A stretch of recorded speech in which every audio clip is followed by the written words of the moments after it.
Good evening, ladies and gentlemen. Today we are here for one item only, and it is a planning application. So what we do is this, especially for the new councillors, we are going to treat this council meeting as a planning committee meeting, okay? So what I will do is we will have the presentation, we will listen to applicants, objectors, exactly like a planning committee. We will have the presentation. You are very welcome to ask questions, because we do have the planning team and we have legal advice here, and it is important because if some of the questions, the answers are vital to you to make your decision, that is important to ask the questions. Please look at all the presentation very carefully, with open mind. There are a lot of amendments. We must make the right decision, but do make a decision, please, as well. So we start with the web, and again, I will be a voting chairman today. Let's start with our agenda and the webcasting. So can I ask Gary? Thank you. Thank you, Chairman. Members, the Chairman would like to remind everyone present that this meeting will be broadcast live to the internet and filmed, and will be capable of repeated viewing or other such use by third parties. Therefore, by entering the conference suite and using the seating area, you are consenting to being filmed and to the possible use of those images and sound recordings for webcasting and/or training purposes. Thank you. Thank you, Gary. Could we have item 2, apologies for absence, please? Yes, Chairman, we have apologies. Sorry. We have apologies from Councillor Bedford, Barnett, Brady, Bob Jennings, Judy Jennings, Kesker, Knight, Plummer, Mead, Stalker and Vaz, and 2 councillors who are self-isolating, Councillor Phillip and Chris Whitbread. Thank you very much. Before we go to item 3, I would like to introduce Jacqueline Buckhurst, she is our legal advice for tonight, and she would like to say a few words. Thank you, Chair. As I said, I'm a partner at an external law firm. I've been advising the council on this application for over a year, so I'm very familiar with the detail of it, and I'm dealing with the Section 106 planning obligation. I've been asked tonight by the council's internal monitoring officer to make this statement to you in advance of the matter proceeding. We're aware that there has been a significant amount of public debate relating to the application before you tonight, which has taken place particularly online and on social media platforms. Members no doubt are aware that they need to be mindful when making any decision this evening that they need to have regard to the requirements set out within both the Members' Code of Conduct and the Planning Code of Practice, both which are within the Council's Constitution. Paragraph 9 of the Planning Code of Practice sets out that it is a councillor's responsibility to represent the views of all people in their wards. However, in planning matters, there is often a polarisation of views between different sections of the community. It is the role of councillors to balance those views against planning policy together with the wider needs of the district. Planning law generally requires a local planning authority to determine a planning application in accordance with its development plan unless material considerations indicate otherwise. That is set out in statute, section 38(6) of the 2004 Act. Members should, when considering any application, take into account all views expressed in a way that they are fairly considered in a balanced way before reaching a decision. In accordance with both codes of conduct, it is entirely permissible for members who are democratically accountable decision makers to be predisposed towards a particular outcome. Nevertheless, they must address the planning issues before them fairly and on their merits. That means they can have a view on the application or matter, but must not have made up their minds on how to vote before formally considering the application and any representations tonight. Conclusions reached in advance of this meeting risk being partial on the facts without the relevant advice and without the ability to view all of the material considerations before applying appropriate weight. They would therefore be open to misunderstanding and possibly to legal challenge on the grounds that the right things have not been taken into account or immaterial things have been taken into account, or that members concerned have been subject to bias or predetermination. You're probably aware with Section 25 of the Localism Act, which provides that a decision maker is not to be taken to have had or appeared to have had a closed mind when making a decision, just because the decision maker had previously done something, anything, that directly or indirectly indicated what view the decision maker took or would or might take in relation to a matter, and that that matter was relevant to the decision.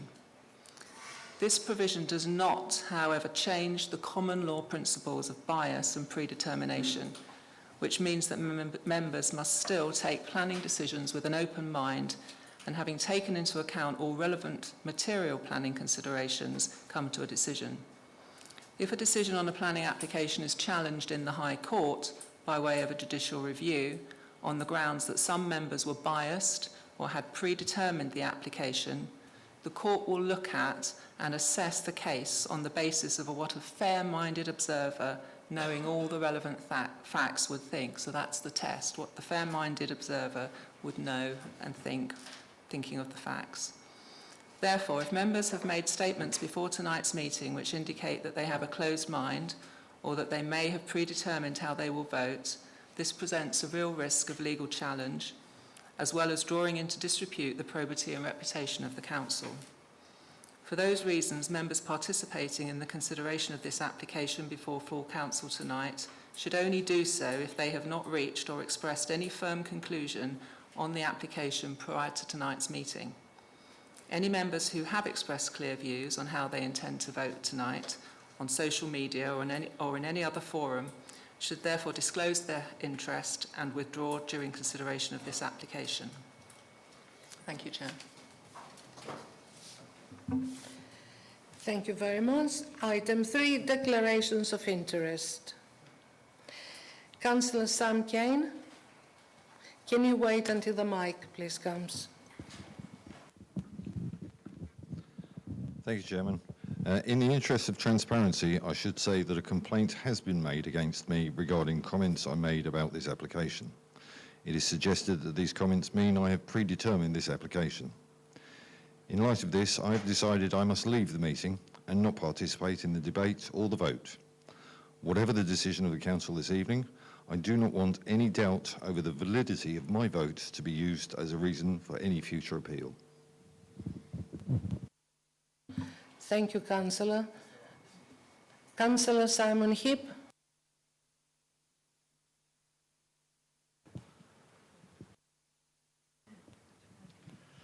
Thank you, Chairman. It's very similar reasons. Yes, I have had a complaint made against me.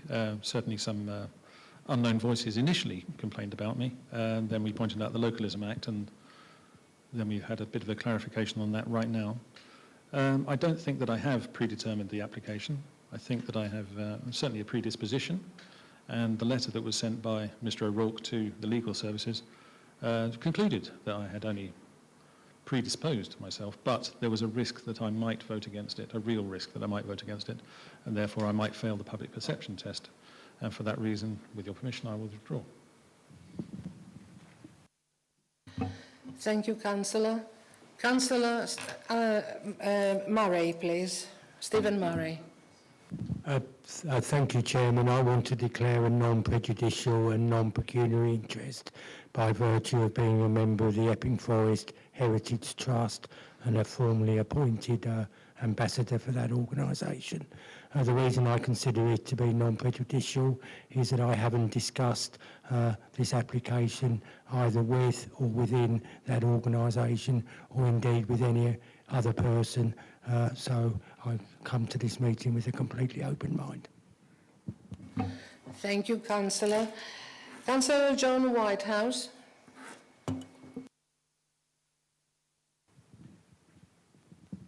Thank you. Yes, in line with my declaration at DDMC, I just declare that I've got non-prejudicial interest as a member of the Epping Forest Heritage Trust. Thank you, Councillor. Councillor Tim Matthews. Thank you, Chair. In the interest of transparency, I should say that a complaint has also been made against me regarding comments I've made about this application. It's suggested that these comments mean I have predetermined this application. I can firstly say, contrary to the complaint, I have not made any comments either privately or publicly about the application, and in fact simply follow a Facebook group opposing the application so that I can gauge public feeling around the application. I can confirm that I have an open mind about the merits of this application and will only decide on how to vote once I have heard all the comments made in the course of the discussion of this meeting. Thank you, Councillor. Councillor David Wixley. Right, thank you, Chairman. Yes, my interest is in respect that I'm also a member of the Epping Forest Heritage Trust. I noticed that they've registered an objection on page 37, but I'm just an ordinary member. So I've had no input into that objection, so I don't regard it as prejudicial. Thank you. Thank you, Councillor. No other hands? Councillor Dave Doro, please. I actually have two declarations to make. Firstly, that as a resident living within a kilometre of the application site, I have been kept informed by the council on this and consulted during this period, but I don't believe that's a prejudicial or pecuniary interest. Secondly, in similar vein, in the interest of transparency, I should say that a complaint has been made against me regarding comments I made about this application. It's suggested that these comments mean I have predetermined this application. In my view, I've engaged but not endorsed certain views. However, I can confirm I have an open mind about the merits of this application, despite my obvious predisposition, given that I voted against it at DDMC. However, there are significant changes to this application, and I will only decide to vote on it once I've heard all the comments made in the course of discussion this evening. Thank you, Councillor. Councillor Janet Whitehouse. Thank you, Chairman. I have a non-prejudicial interest to declare, as I'm also a member of the Epping Forest Heritage Trust, but I haven't discussed this application with anyone. Thank you, Councillor. I cannot see any further hands. All right, so we go to item 4, which is the planning application EPF 250319, land to the north of Dowding Way, Waltham Abbey, pages 5 to 200. I would like to introduce Lydia Granger from the planning team, that she will actually take us through. Thank you, Chair. Firstly, before I start the presentation, I'm just going to update members that since the application was submitted and determined by DDMC in December, and also the report was published for this meeting, we've had 3 late reps from neighbours. We don't have the address of those neighbours, but to summarise the points that they raised, they've raised objections on the basis of significant disruption during construction phase with lorries going through the residential roads, a general increase in lorries on the roads, the M25 causing congestion and development making that worse, jobs are not required here and more employees will need additional housing, and then the final point, the lorry park will create significant pollution and dust. And we've also had 2 late reps from CPRE objecting to the application on the grounds of the impacts on climate change. And then we've had a late rep from the Conservators of Epping Forest, and I know one of them will be speaking to summarise their comments. I'll now proceed with the officer presentation. Thank you, Chair. If you just bear with me, I'm going to have to share my screen. Lydia, I'll leave it to you to lead now, okay? Thank you, Chair. Can I just ask, can everybody see the presentation? Okay.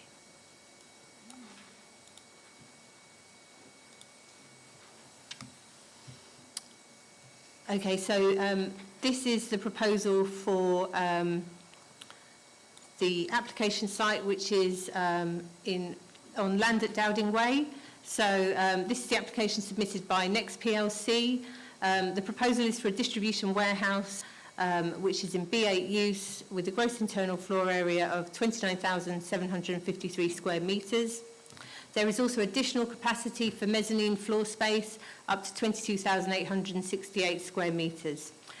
The proposals also include a photo studio and a multi-decked car park, as well as amenity areas outside and a parking area for lorries and vans, which I'll come on to later.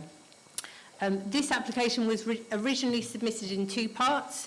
There was the phase one part of the development, which was the full planning application for the distribution centre and photo studio, and there was also a phase two part, which was an outline proposal for 22,733 square metres of B1, B2, B8 use. That part of the application has since been withdrawn. So the proposal that members are considering tonight is simply the full planning application for the phase one part of the development, which is the distribution centre and the photo studio with the car parking. So it's just important to make that distinction. The site area, therefore, is 9.7 hectares in total. This is the application site, so the red line area shows the development proposals. Dowding Way is located to the south, and then to the north is the M25, and then the residential area you see to the northwest is the Round Hills estate. And this is an aerial view of the application site. This shows the proposed development. This is a proposed block plan of the site. So you see the main body of the proposed warehouse in the centre, loading bays and turning areas for the distribution facility at the bottom of the picture, and then the linking access and the multi-decked car park on the left-hand side of the screen. And this is an aerial visual of the actual proposal. So I'm just going to see if I can get rid of this so you're not seeing yourselves. No, you're still seeing that. Apologies. If you press the one line dash at the top. Oh, yeah. On the other side. Oh, right. Thank you, that's better, so you can see the actual screen in full.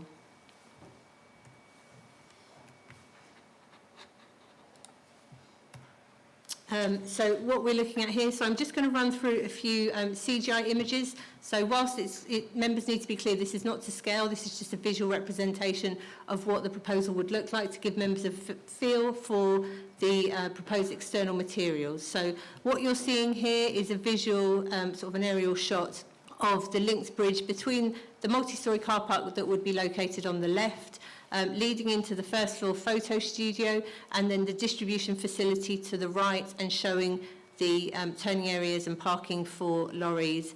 And then within the central portion at ground floor level, that would be the sustainable urban drainage scheme, and then to the rear of that would be an amenity area for staff using the facility. So this is a ground floor shot showing the car parking to your left-hand side, and then looking through to the amenity area and the main foyer front entrance of the building on the right-hand side. This is the view of the proposed facility from the M25. So it's just important to note that the proposals include cladding all the way around the building. So there's not, it doesn't appear as though there's a back entrance, for example. Thought has been given to the quality and the appearance of every elevation of the building.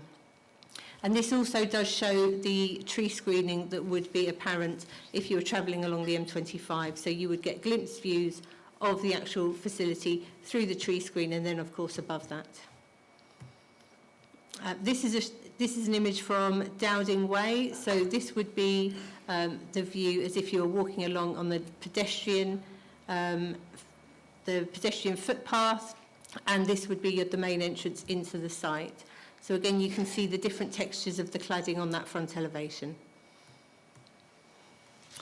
So if we move on to the neighbour responses, as part of the informal consultation, the applicant went to Development Management Forum, and that was carried out in May 2018. In respect of this application, so bearing in mind it's been submitted at the end of 2018, and we have had a few rounds of public consultation as noted in the report. So in total we've had 450 neighbour responses, so I think I'd update that to 453 taking into account the late reps that we've received today. The key concerns that have been raised are summarised as follows. So significant traffic movements to and from the site, increasing congestion in the area, increased number of HGV parking in the local area, a deterioration in air quality, harm to local ecology and wildlife, significant noise pollution created, proposed warehouse too high and out of scale with the local area, new jobs created will not be for local people, and inappropriate development in the green belt. We've also had statutory and internal consultee responses. So apologies, this is coming up quite small on the presentation for members in the room.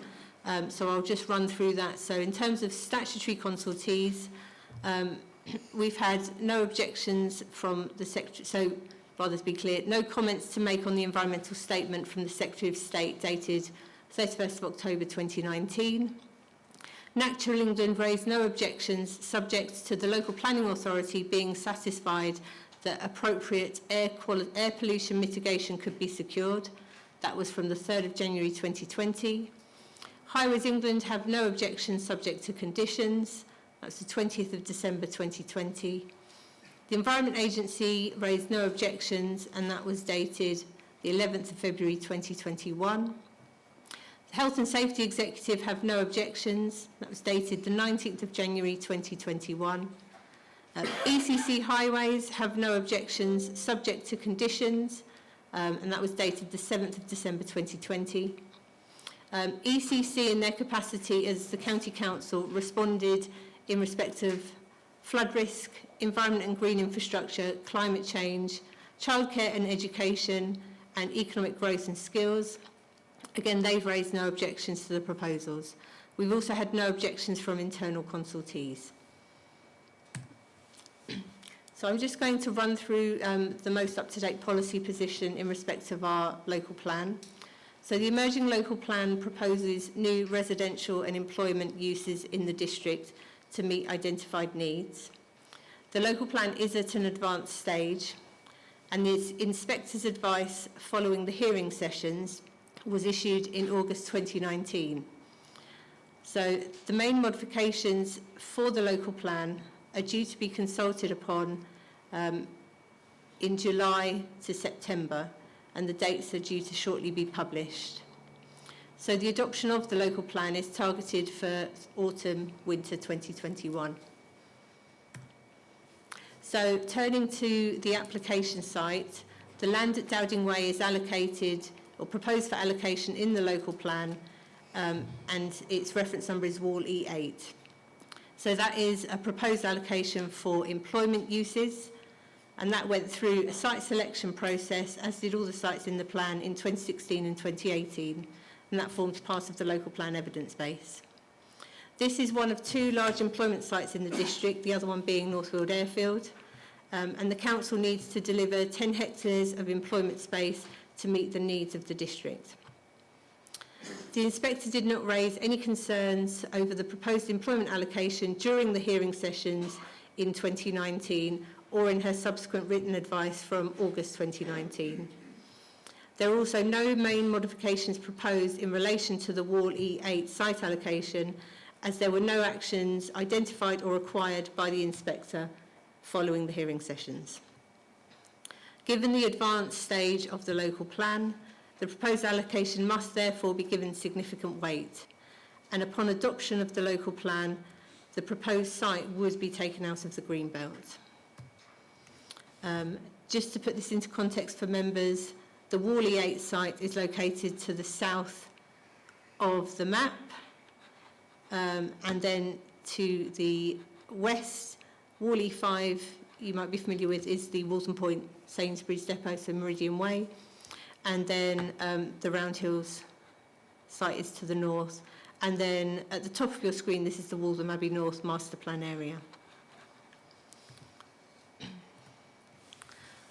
So when we're considering the planning application, just to run through the material planning considerations that members need to think about, that would be the National Planning Policy Framework first and foremost, the local planning policies, which include our saved policies as well as our emerging local plan. The considerations in respect of this particular proposal relate to Greenbelt, the Epping Forest SAC or Special Area of Conservation. So if I say the FSAC or the SAC, I'm referring to the Epping Forest Special Area of Conservation. The potential impacts on local and strategic highway network, employment, design and landscaping, living conditions, environmental impacts and ecology, sustainability and infrastructure provision. So turning to the Greenbelt considerations, inappropriate development in the Greenbelt with additional harm to its openness and fundamental purpose would carry significant weight in consideration of the scheme. Very special circumstances are required to clearly outweigh the harm to the Greenbelt, and the main factors are the proposed allocations of the site by the Council in the emerging local plan, informed by robust and up-to-date evidence. No outstanding issues raised through the examination for the proposed allocation. The proposed site allocation does carry substantial weight at this time. Significant economic and employment benefits for the local area and improvements to public transport. Turning to the Epping Forest SAC, this contains habitats and species of significant ecological importance, so both flora and fauna in the forest.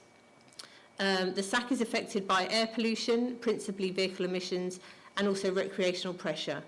We're not considering recreational impacts because the proposed development wouldn't generate any in the same way that residential development would. So the key impact pathway here is air quality. The interim air pollution mitigation strategy has been prepared by the Council to address the harm to the forest caused by vehicle emissions and generally impact on air quality. So that would mitigate against any harm to Epping Forest SAC. And the APMS, as we're referring to it, was adopted in February 2021. Turning to air pollution, further transport and air quality modelling to support the site allocations in the emerging local plan and HRA took place following the inspector's advice, and that has informed the preparation of the APMS. The volume of traffic movements anticipated for this proposal in a worst case scenario is below that was modelled at a district-wide level for the Wall E8 site allocation. So just to put that into context, an exercise that the Council did was to model how much, in terms of emissions, we thought each of the sites would generate, and therefore we sought to mitigate that level of emissions, put simply, in the air pollution mitigation strategy. So the expected level of impact that this development would have had is actually less than we modelled for. So the overall air quality modelling has demonstrated that, subject to the Section 106 contributions and other proposed mitigation measures, the proposals would not have an adverse impact on the Epping Forest SAC. The air quality modelling work in relation to the proposed right-hand turn ban by the Council's consultants also confirms that there would be no impact on air quality in the SAC. So turning to the mitigation measures, the APMS identifies a Section 106 contribution that would be required from this specific development of £206,000, as well as other measures required to mitigate the impact on the FSAC. So that includes the provision of a right-hand turn ban from Honey Lane East into Forest Side, a demand-responsive bus funding for a minimum of 3 years, a staff minibus between the site and Waltham Cross train station, on-site electric vehicle charging points, staff and visitor travel plan to encourage sustainable travel, an HGV and LGV route management strategy, and restriction of the use of the multi-storey car park. In terms of the local and strategic highway network and the impact on that, Essex County Highways and also Highways England has raised no objections, subject to highways interventions that include the proposed right-hand turn ban from Honey Lane East into Forest Side, a signalised junction into the site from Dowding Way, public rights-of-way improvement works, and improvements to junction 26 of the M25. So the demand-responsive bus is proposed as a flexible and responsive approach to bus services, whereby people who wanted to travel to the site or equally anyone who wanted to use the facility within the local area could use this facility. So it would fund that for a period of 3 years minimum. I'm now going to hand over to my colleague James Rogers, who's going to talk through the highways mitigation. Thank you. So yeah, as Lydia said, the Highways England and ECC Highways do require some quite substantial upgrades to the southern roundabout of junction 26 of the M25.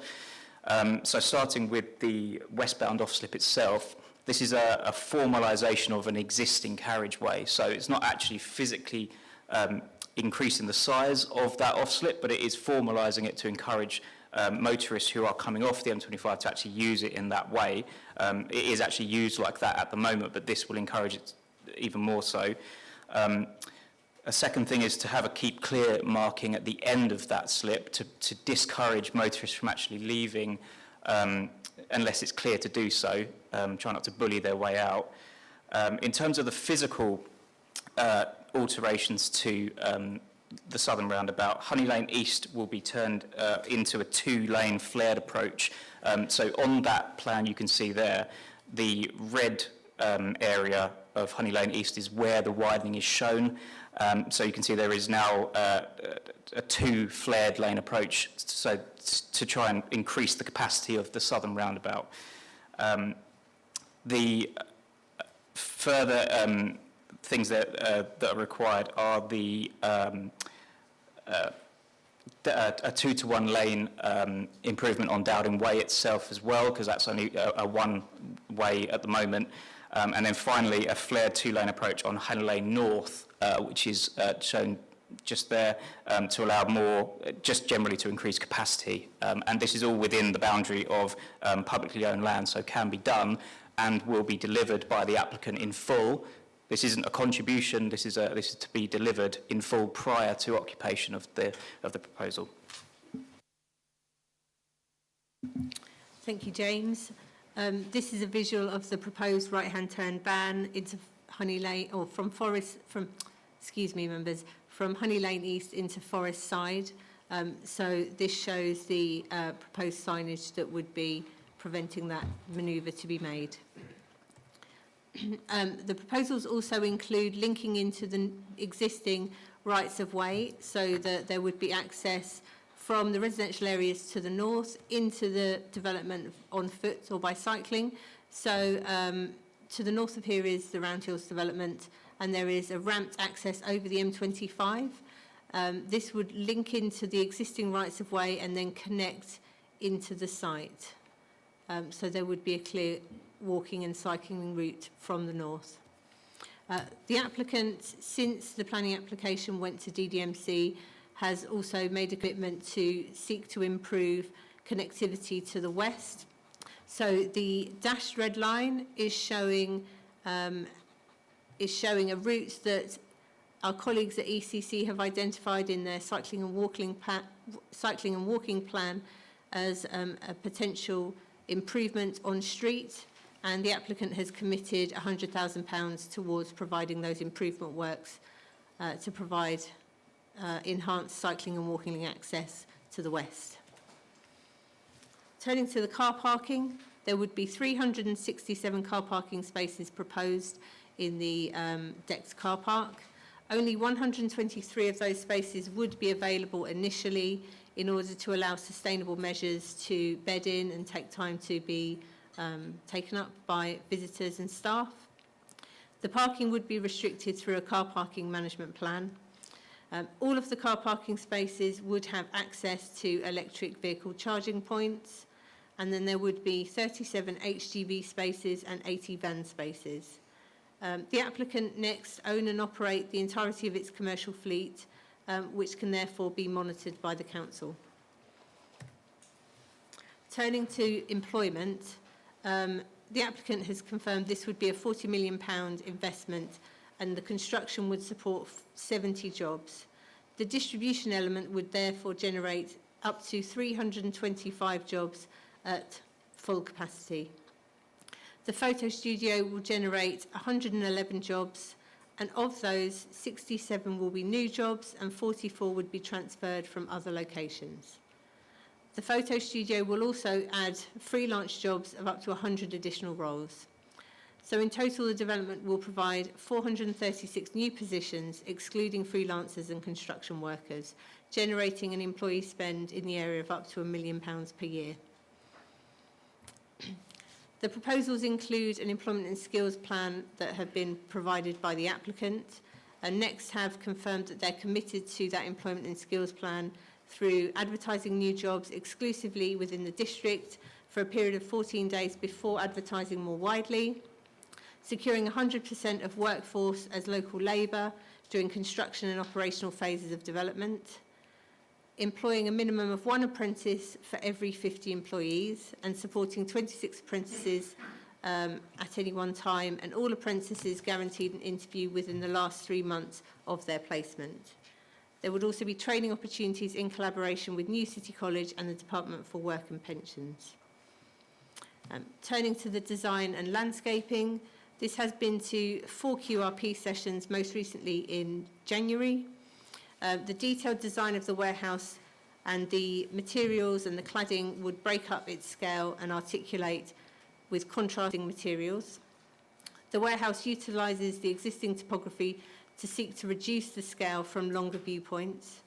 The proposed layout is user-friendly and would integrate existing public right-of-way networks into its own site. There would be a detailed landscaping scheme, and it will give the development a degree of self-containment within its site. The detailed landscaping scheme would be agreed prior to commencement, and that could be secured via conditions. So the closest residential property is approximately 375 metres away, and a detailed landscape scheme would assist in screening the development from from residential properties. There would be no significant loss of outlook, loss of light, overlooking or privacy issues to nearby residents, and the external lighting strategy would be required to be agreed prior to occupation.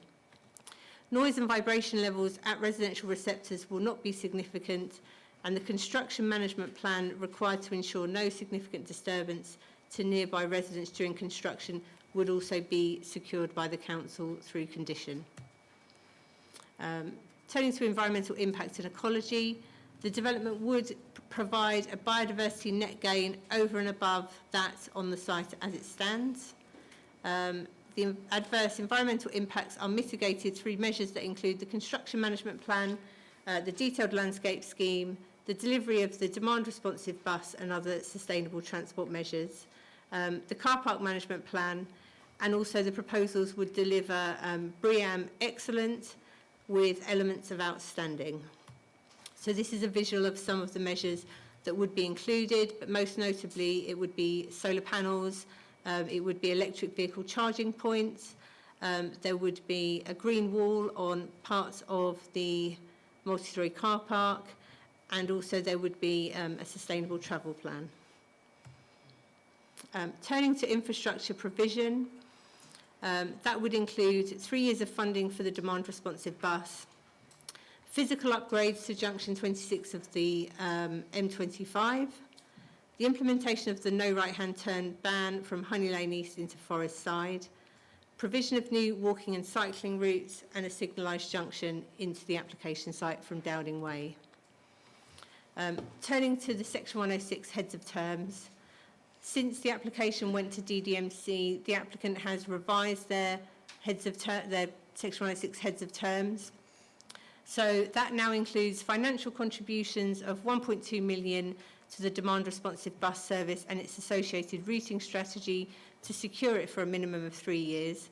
That's an increase of 400,000, as the previous figure was 800,000. There would also be 300,000 towards the capital costs of the Waltham Abbey Cultural and Community Hub. The applicant has proposed that, which is one of the council's projects within Waltham Abbey to improve employment opportunities and skills for residents in Waltham Abbey. And so that contribution towards capital costs is seeking to improve employment and skills opportunities within the town. There would be £100,000 towards the pedestrian and cycle improvement, as I pointed out in the earlier slide, from east to west. And they had already committed to the £206,000 towards mitigation within the SAC, £10,000 towards travel plan monitoring, and then other obligations include the employment and skills plan, improvements to junction 26 of the M25, the no right-hand turn ban, signalised junction, and public rights-of-way improvements. And I would just say that some of those would either be implemented on site and secured via condition, with the remainder in the previous slide secured through the 106 agreement. So to conclude, and thank you members for bearing with me while I presented that, the site is allocated for employment in the emerging local plan, and the proposed scheme is policy compliant. The development will result in economic and employment benefits to the local community, subject to conditions and planning obligations secured through the Section 106. The development will not cause harm to the Epping Forest SAC, the strategic highway network, including the M25, or the local highway network. It accords with the Council's adopted sustainability guidance, and officers consider that very special circumstances have been demonstrated to outweigh the harm identified to the green belt. Thank you, Chair. I'm going to hand over to you. Thank you, Lydia and team. Before we open to the floor, we have four speakers, and we will start with Liam Lakes, who lives nearby. If he can be escorted in, please.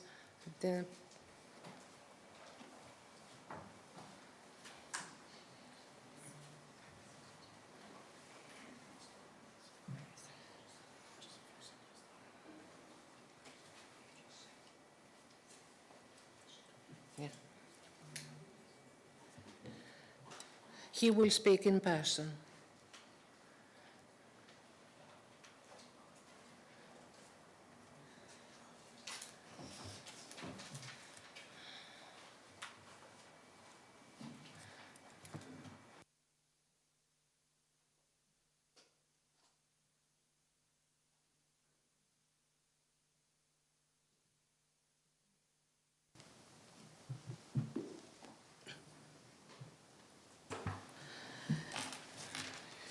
Good evening, Mr. Lakes.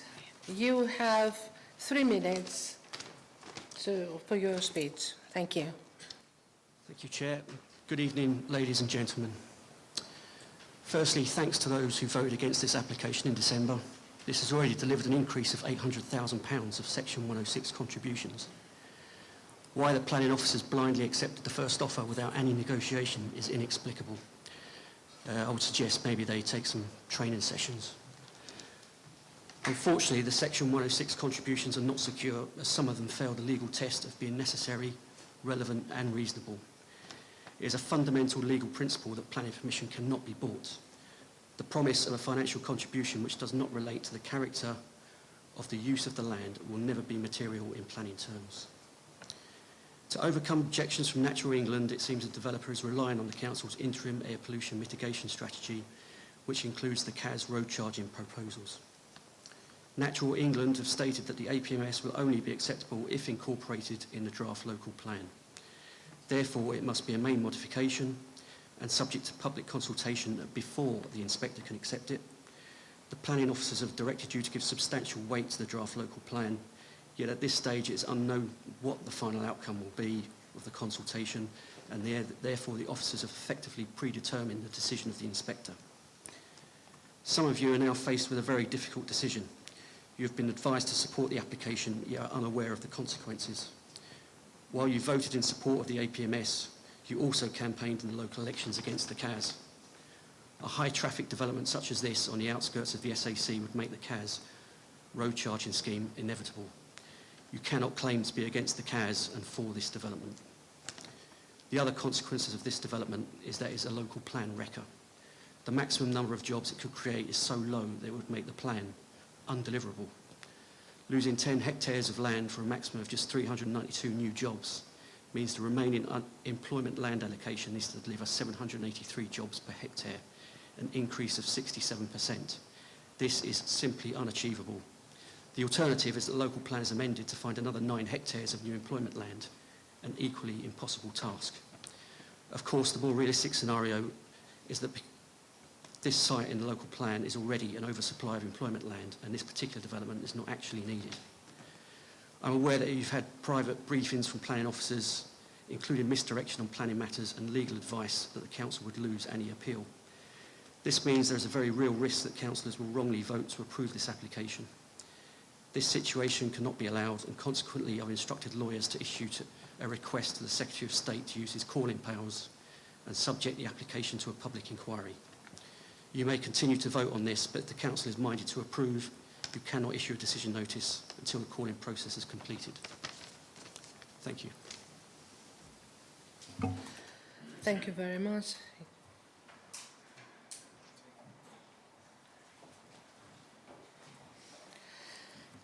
So this was our objector. The next speaker is Councillor Jodie Lucas on behalf of the Waltham Abbey Town Council.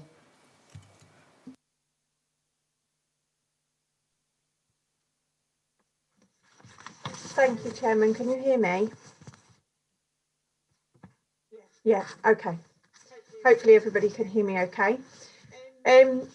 Chairman, once again, thank you for giving me the opportunity to speak on behalf of the Waltham Abbey Town Council.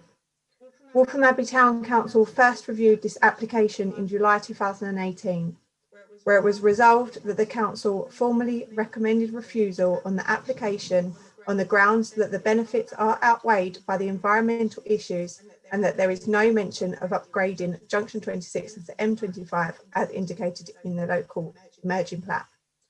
Since then, we have seen different amendments to the original application, and although some attempts have been made in the recent application, the Town Council is apprehensive in the enforcement of the exit from the M25 to the town, and also very concerned of the closure of the right-hand turn to the forest.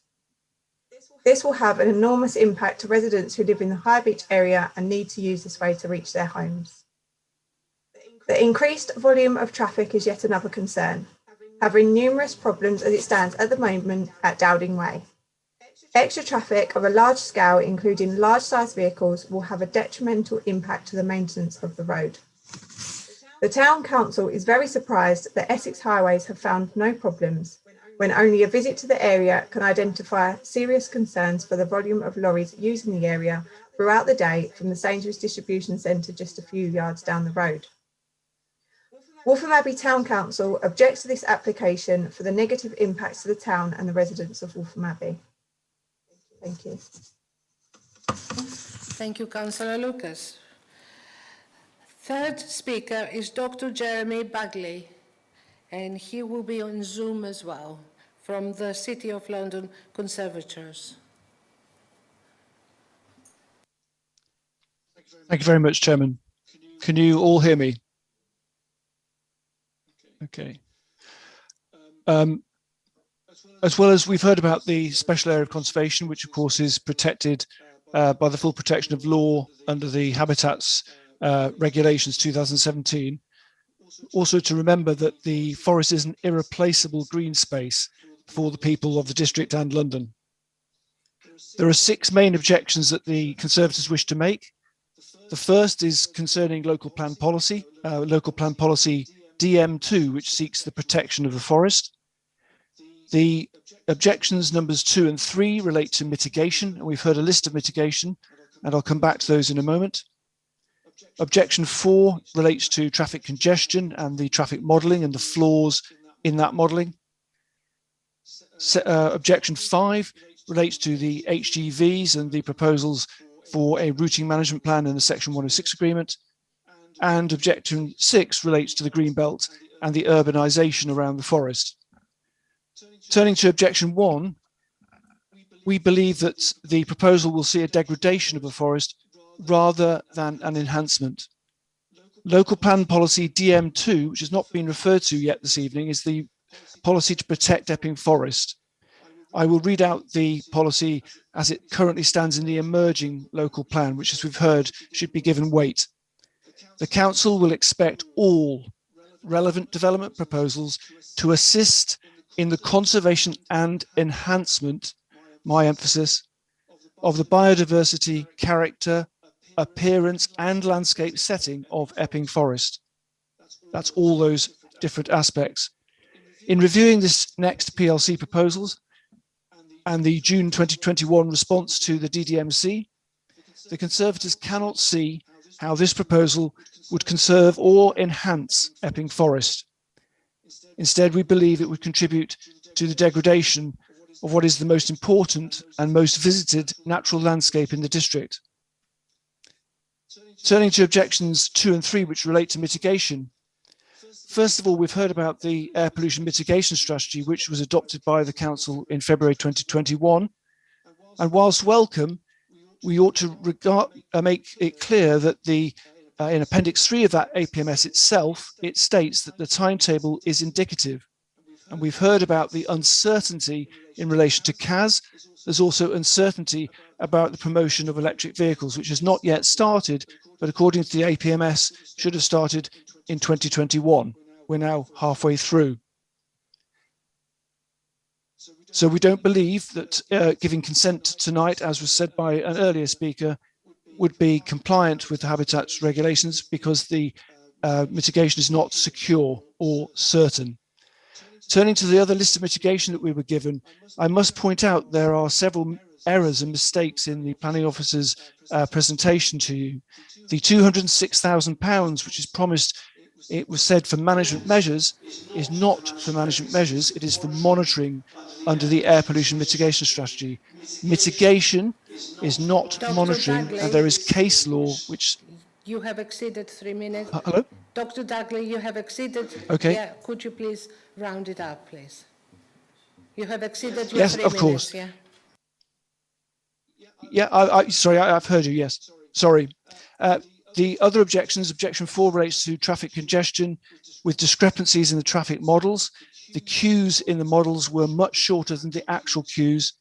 Objection 5 relates to the HGVs, and it talks about a Section 106 agreement being secured.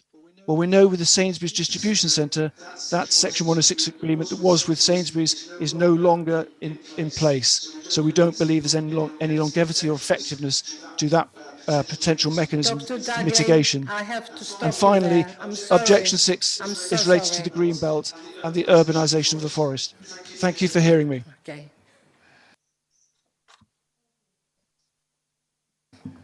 And our 4th speaker is the applicant, Dominic O'Rourke, in person.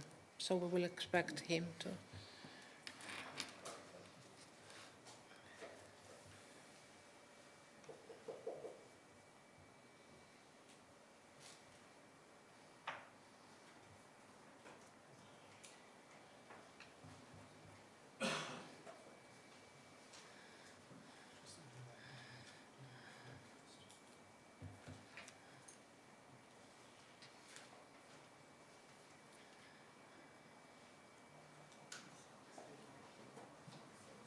He's on his way.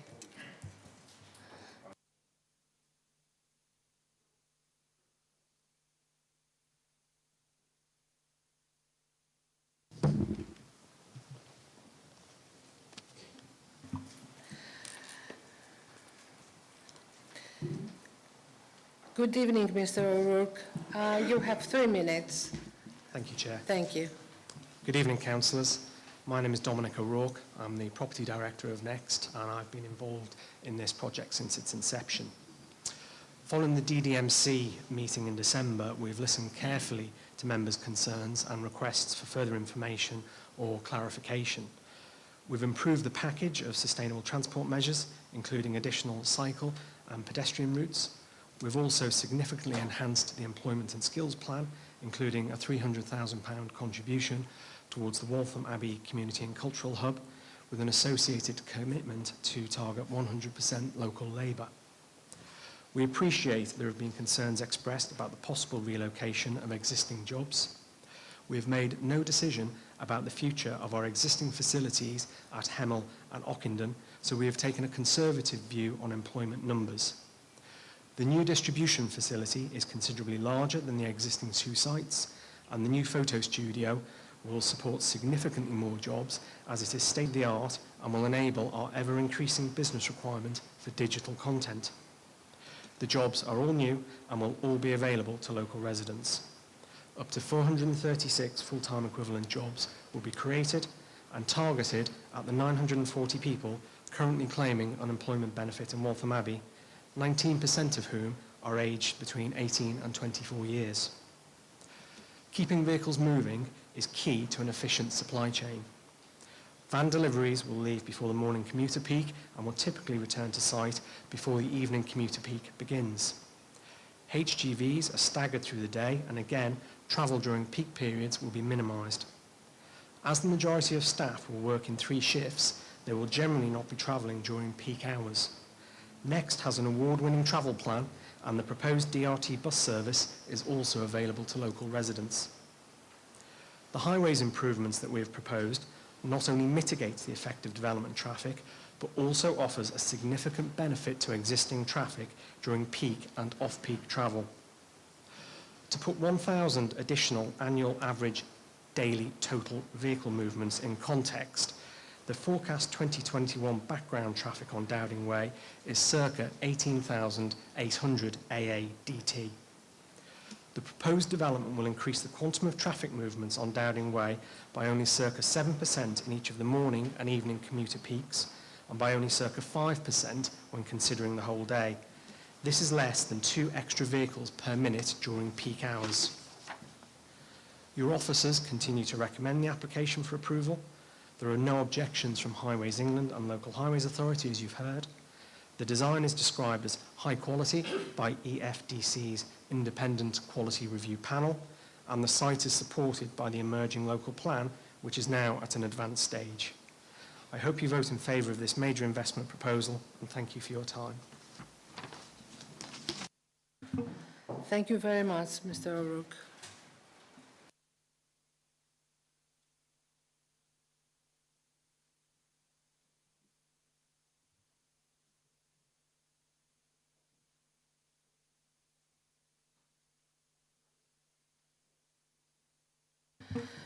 Okay, members, this is your time. This is open to the floor. Please lift your hand up and be patient with us. Yes? So, any questions, any comments? Councillor Lee.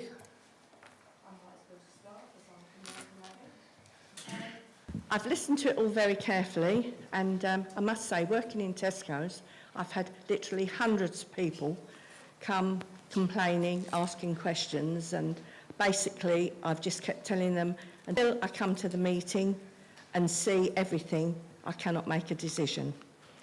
There's a couple of things that I'm not happy about.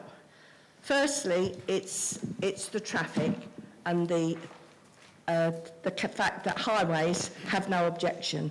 Well, I don't have any faith in highways, unfortunately. Waltham Abbey already has an enormous amount of traffic, and every time there's a problem on the motorway, you can't even get in and out of Waltham Abbey, and I live in the centre, and I often cannot even get out of my road to go to work, and I only live round the corner.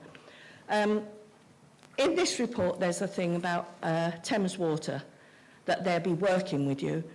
I have no faith in Thames Water. They're the worst water company I've worked with in the 17 years I've been a councillor. And I cannot see how they're going to sort this out. Waltham Abbey's in a valley, and where they're putting this building, down the end of that one part of Dowding Way, that lays in water all the time. I know, because I've lived there 70 years.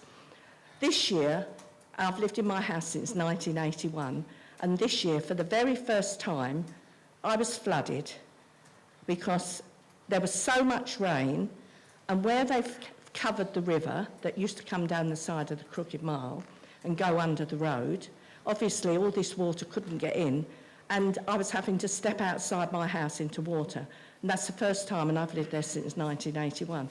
So with this climate change and more water, I cannot see how putting that next building there is going to help us at all. The building looks very nice. I can't agree with the traffic. I can't see how, unless you ripped up Dowding Way completely and put complete new foundations in it, you're going to solve the problem there. It continually has massive holes in it, and it's dangerous. I've made notes, and I can't remember half of what I've made. What else was I not happy with? And in the local plan, because we're told we've got to abide by the local plan, all Waltham Abbey councillors agreed that maybe along there we had some small industrial or retail units for like the local people, but this isn't even going to supply work really for the local people.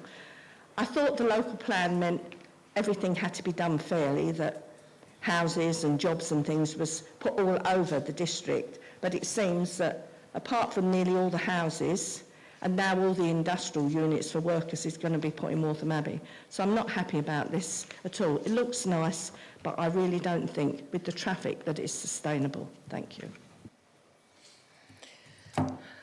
Okay, thank you. Councillor Stephen Heather. Thank you, Chair. I don't propose to go on quite so long. It was just it was mentioned in conclusions that there was going to be absolutely no harm to the special area of conservation, the M25 or the local highways. If we do give approval to this, and it proves at a later date that there is harm being caused to the SAC, to the M25 or the local highways, what comeback have we got? Thank you. So officers consider, and it's also supported by Highways England and ECC Highways, that the proposals wouldn't have an impact by virtue of the traffic arising from the development on the local or strategic highway network. I think in terms of the evidence that we have before us as officers, and we're only considering this planning proposal, we consider that the proposed impact would be acceptable. I think if you consider there are impacts later down the line, I don't necessarily know that we could say it's attributed to one particular scheme, and we'd have to consider any subsequent schemes at that time and what impact was being created on the highway at that particular point in time. So at this particular point in time, having regard to the evidence supporting this application, the highways authorities locally and the strategic authority, Highways England, have confirmed there is no objections. Okay. Councillor McGready.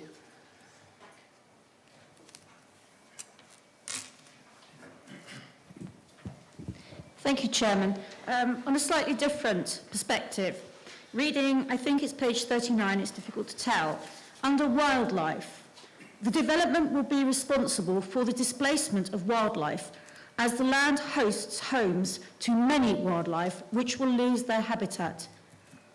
I would like a little bit more detail on this responsibility. Thank you. Apologies, Councillor. Can I just ask what page you're reading that from again? And is it from the report or the appendix? Sorry, it could be 27, it could be 39.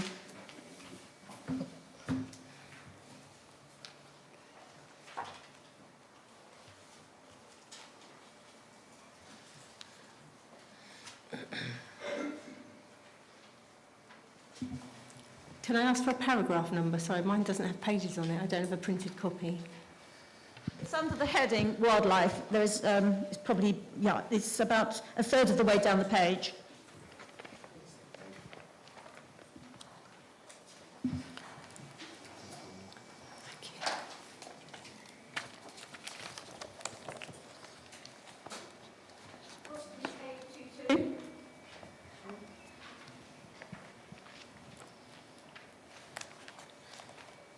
Sorry. Apologies, what page again? Paragraph 822, and again it's page possibly 36 or 26.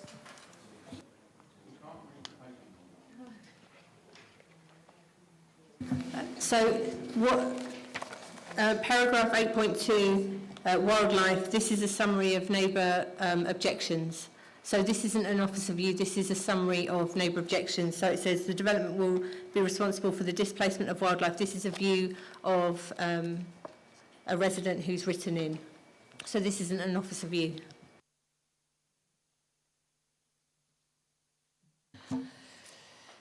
Councillor Owen. Councillor Owen, yeah.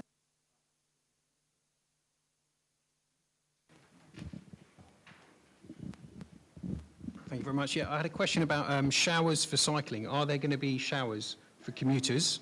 And if not, can we make it a condition of approval if it's going to be approved? And I have cycled down the main road there.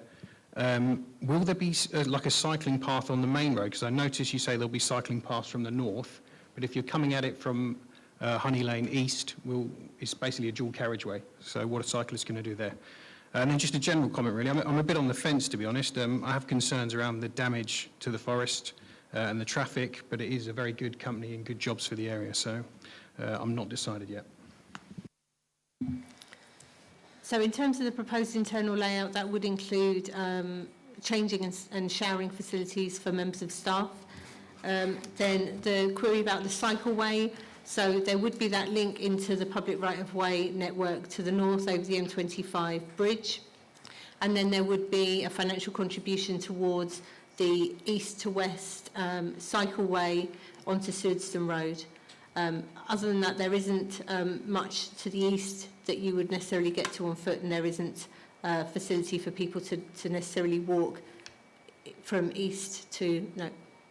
west to east out of the development site. But again, it's targeting those key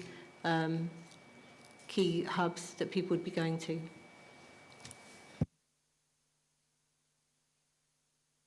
Councillor Chris Bond.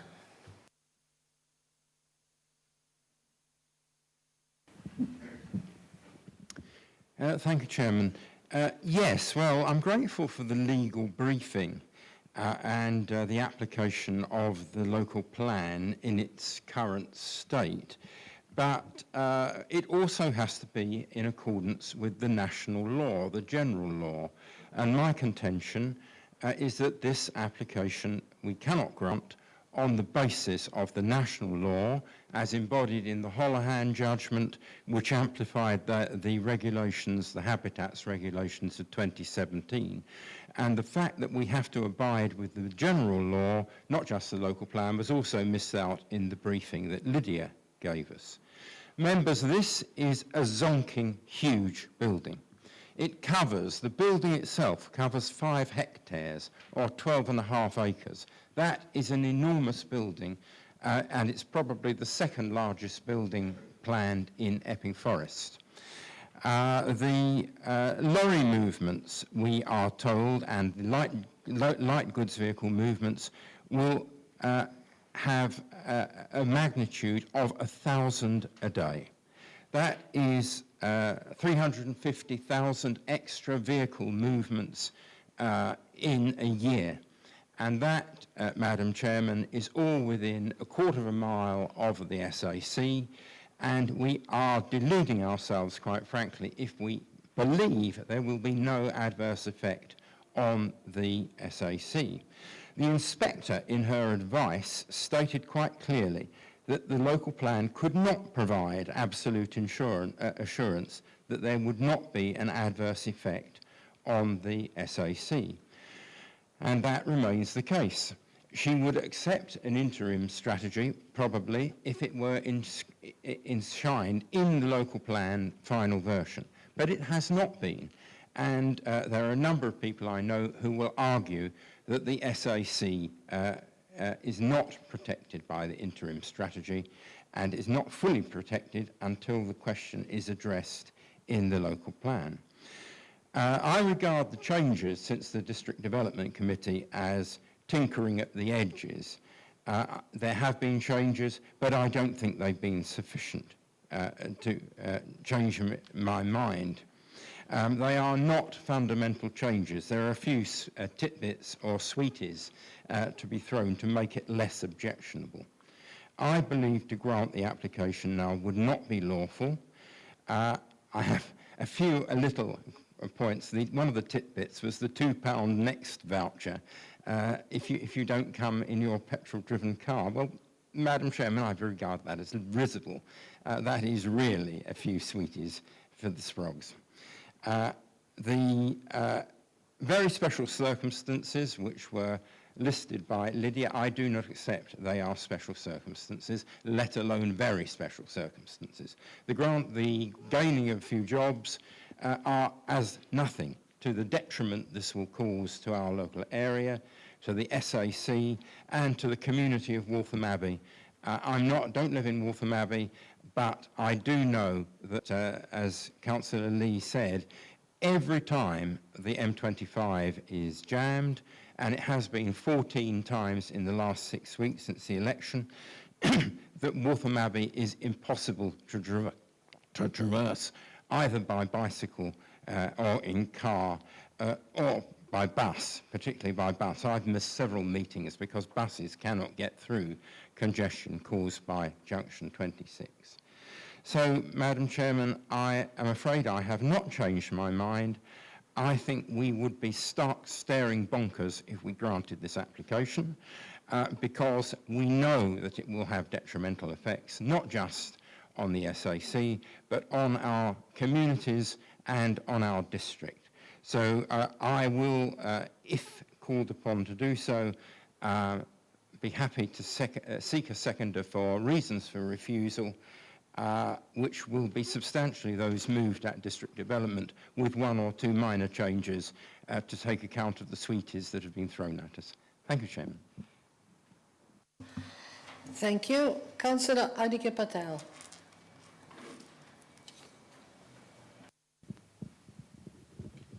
Thank you, Chairman. This is the first time that I've seen this application before, so I didn't attend the DDMC meeting. So it's quite warm to see that obviously that this site was obviously proposed in the local plan, one of two sites for employment land.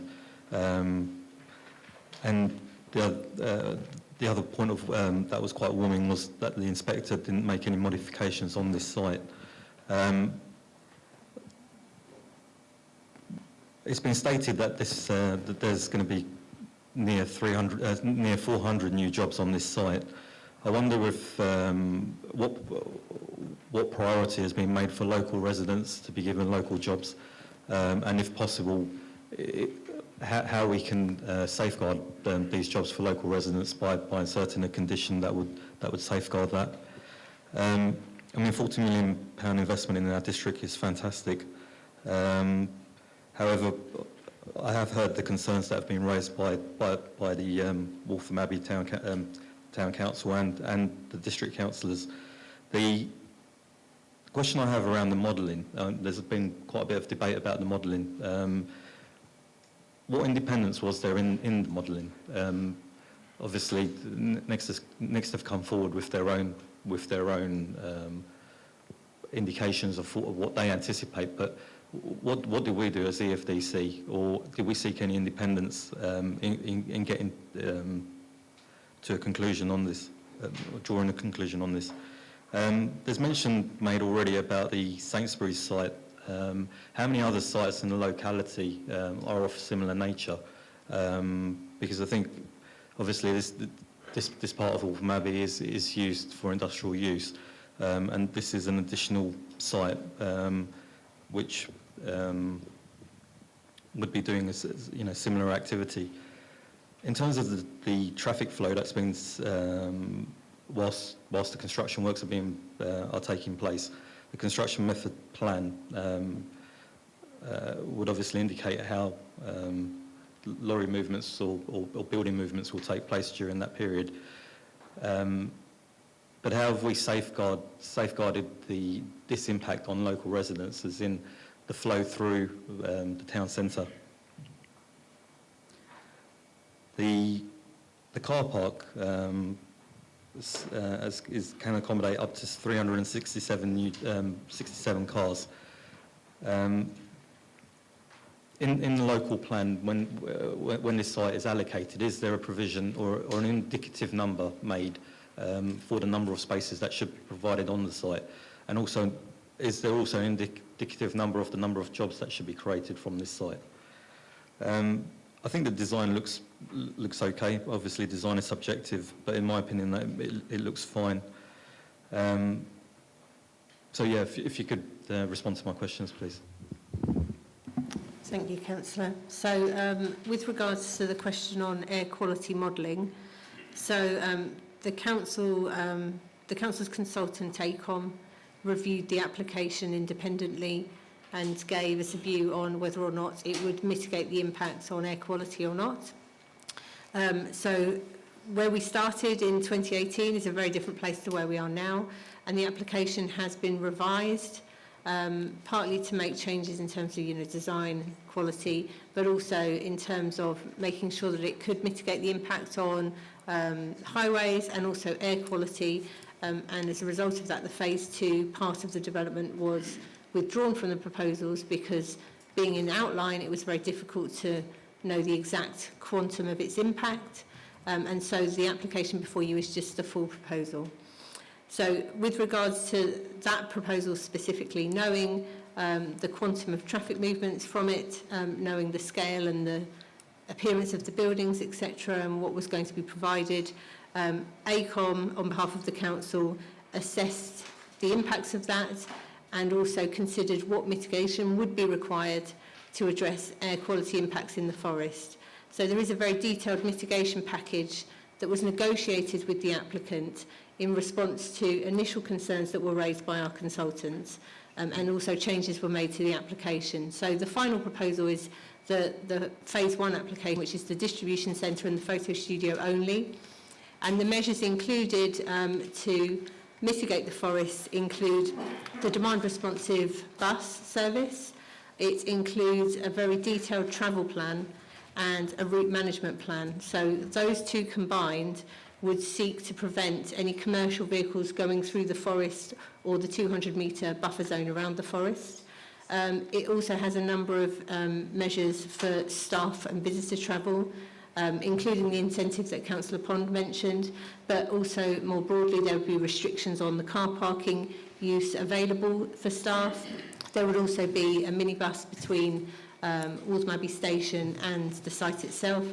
So all of these measures, I'm mentioning them because they are the ones that we negotiated, and we sought advice from our consultants on whether or not this was or was not an acceptable package of mitigation to mitigate the impact on the SAC. And it was their conclusion that upon all the things that we negotiated, that would mitigate the impact on air quality in Epping Forest Special Area Conservation. We've also had comments on the application from Natural England, and they were satisfied in terms of the direction of travel, and as long as we as the competent authority, so that is the test for us as the local authority, we're the competent authority in respect of the impact on Epping Forest SAC. As long as we're, as competent authority, satisfied that the mitigation proposed is acceptable, then Natural England were satisfied that we could make a determination on the scheme.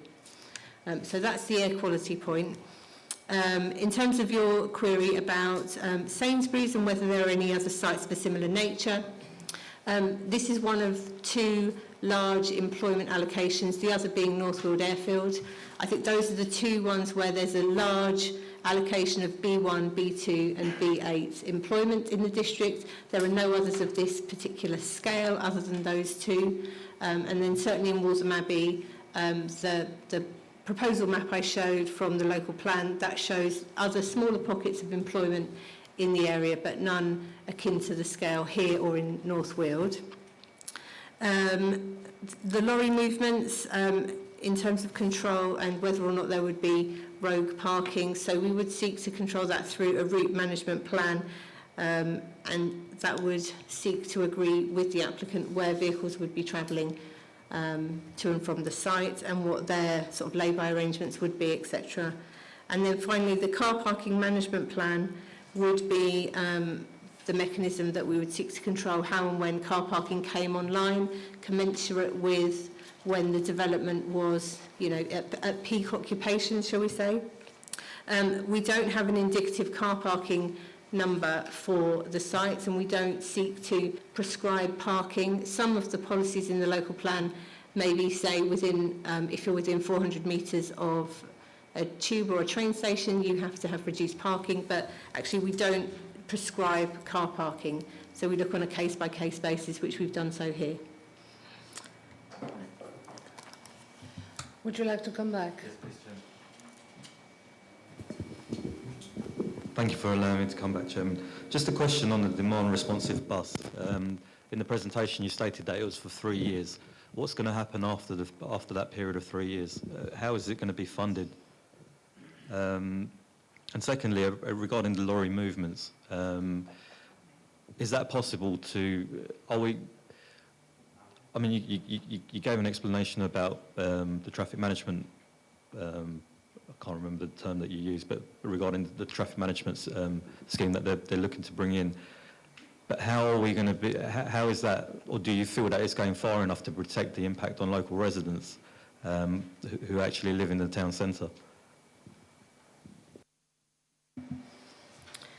So in terms of the DRT funding, the commitment from the applicant is to fund it for a minimum period of 3 years. It would be open to visitors, staff and also residents in the local community. So the hope would be that it would continue to be self-financing after that initial 3-year period of subsidy. So we have a commitment for that 3-year period. So that's all I would say on that one. With regards to the travel plan and whether or not we'd be able to seek to address concerns of residents with vehicles parking in the vicinity. So as part of the route management plan, we would obviously know where those lay-by stops would be and what routes the vehicles would take. So as Next mentioned, they control their vehicle fleet. So as part of the condition, we would secure what those routes would be.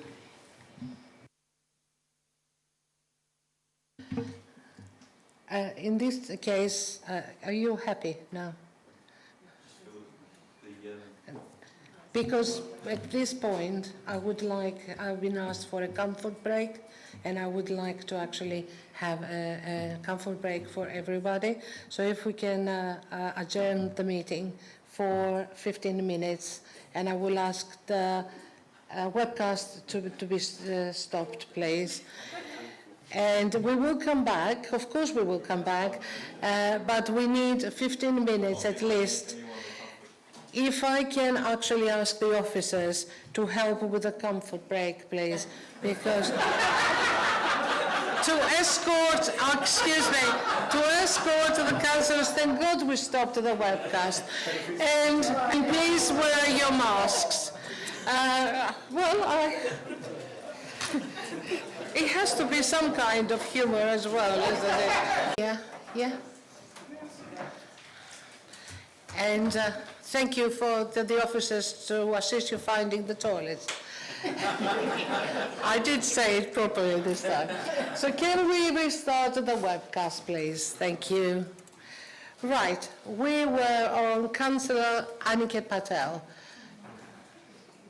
Can you make it sort of got quite a lot of people? Last question, Chairman, I promise you. And I didn't want to deny any other councillor their comfort.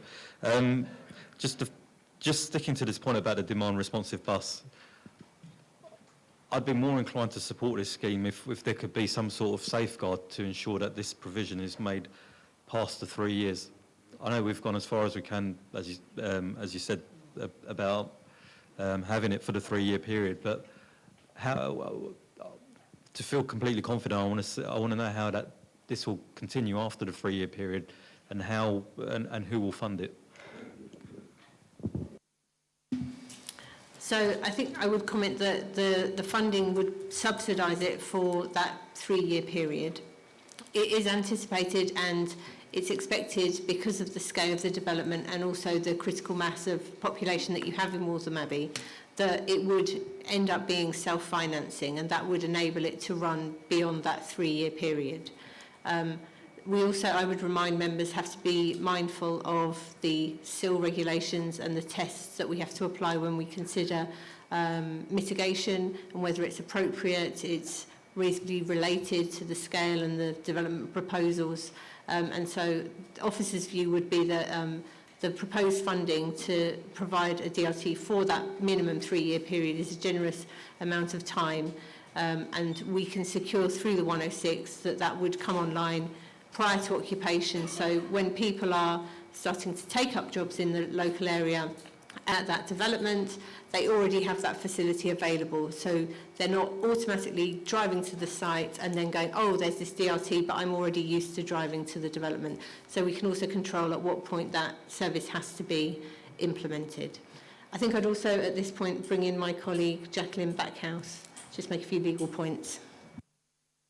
Thank you. Councillor Patel, you raised a couple of, I think, really important points. One of the questions you were talking about was how is the modelling undertaken, the transport modelling and the air quality modelling? What's the independence of that, and how does the council respond when an applicant comes in with that type of modelling?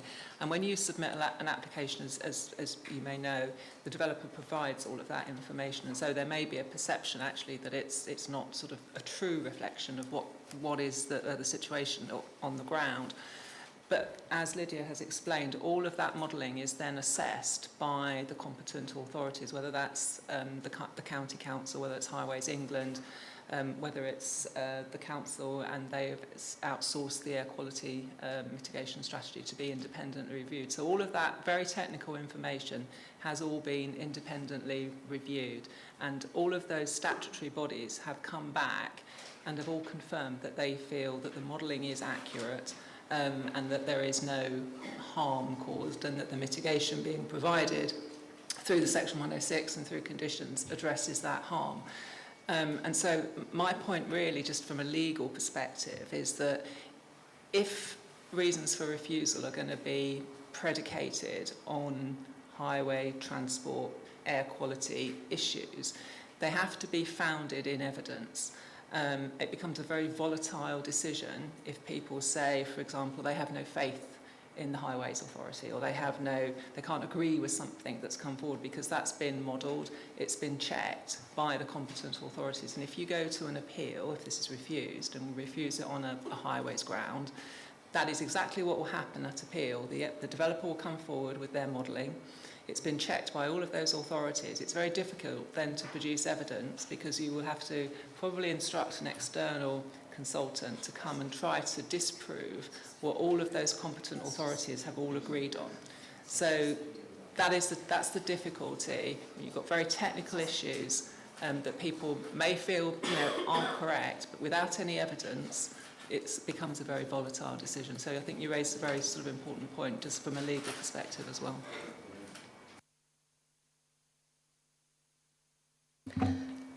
I will move on now. Councillor Janet Whitehouse. Thank you, Chairman. We all know that Waltham Abbey is one of the more deprived parts of our district. In the presentation, it said that I think it was a £1 million spend is one of the advantages that will come from this development. I'm just wondering how that's calculated, because people coming to photo studio are going to be transported by bus between the studio and the train, so they're obviously not spending in the town. People in Waltham Abbey who might be unemployed at the moment get a job at Next, they will have more money to spend, but to spend it in the town, you've got to have the facilities and the shops, and they just don't exist in Waltham Abbey. So I would really like to hear a bit more evidence for how you get to this wonderful amount of financial benefit for the town. And just to say also that one of my big concerns is the effect of the increased traffic on the forest. I know the officer has just recently said that the officers and Natural England are satisfied with the mitigation strategies, but the people who look after the forest are definitely not satisfied that it's going to be protected. We heard Jeremy Dagley make a number of points, and Mr. Rogers has the letter, he has them all in front of him. It'd be nice to have some of them reply to in a bit more detail than we're getting, but I know other members are bringing up the air pollution problem as well. So, but perhaps you could concentrate on the economic benefits of Waltham Abbey in your reply. Thank you. So I think it's direct benefits, so spend from existing employees, but also sort of general spend in the local economy, so potential use of bus services, people travelling to work, maybe in their cars, but using petrol filling stations and local facilities.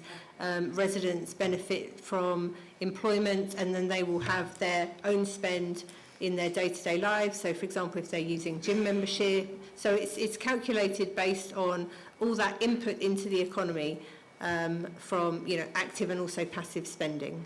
So, for the proposed development, the figures that were calculated, it's generally £1 million per annum into the local economy.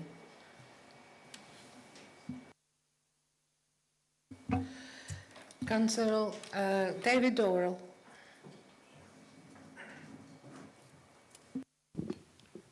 Thank you, Chairman. I'm going to take a slightly different tack from Councillor Pond here, and I am actually going to congratulate the applicant on making a concerted effort to address the points made by myself and others at DDMC.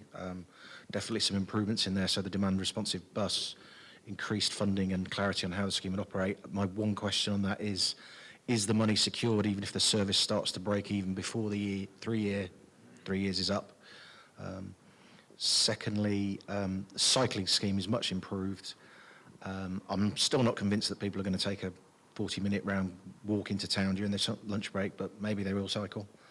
And there was a lot more information on jobs, and the 100% local residents target is certainly to be welcomed. So there's a few things that I'm less concerned about than I was last time around. A couple of outstanding questions not fully answered. So I live in Meridian Park. For those of you who don't know, that's the estate right opposite Sainsbury's. And we still have a problem now with HGVs entering the estate even after 20 years. Even only a few days ago, Sunday before last, I had a HGV driving over my front garden. And if Sainsbury's haven't cracked that problem in 20 years, how do the applicant propose to stop this from happening? Because we wouldn't want to see HGVs on Honeylade or around the back of the Marriott. Secondly, how will the right turn ban, which I broadly support, I've been saying about that for quite some time, how will that be enforced?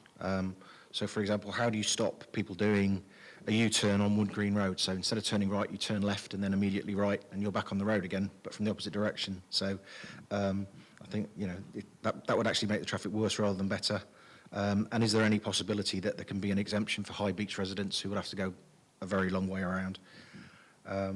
And finally, concerns, I don't claim to be a highways expert along with Essex Highways, but I do use Downing Way, and I have used that junction several times a year several times a day for 20 years. And I don't think the changes that have been outlined will improve matters. In fact, I've seen one thing tonight that makes me think it will actually get worse. And the traffic lights to get into the site will certainly make the traffic much worse, and it's pretty bad already. And finally, the SAC. So when we passed the AMPS, it was stated that the council would do everything in its power to reduce the need for a CAS, and yet here we are, not 6 months later, and we're talking about a HGV warehouse proposed not 400 yards from it. And there was a lot of talk earlier about the public perception test. I don't think that fulfills the public perception test. I don't think anybody would think that is reasonable. Thank you, Chairman.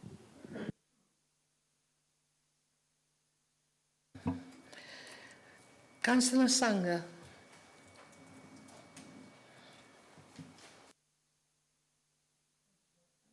My question relates to the submission by the applicant that there'll be over 400 jobs created for locals.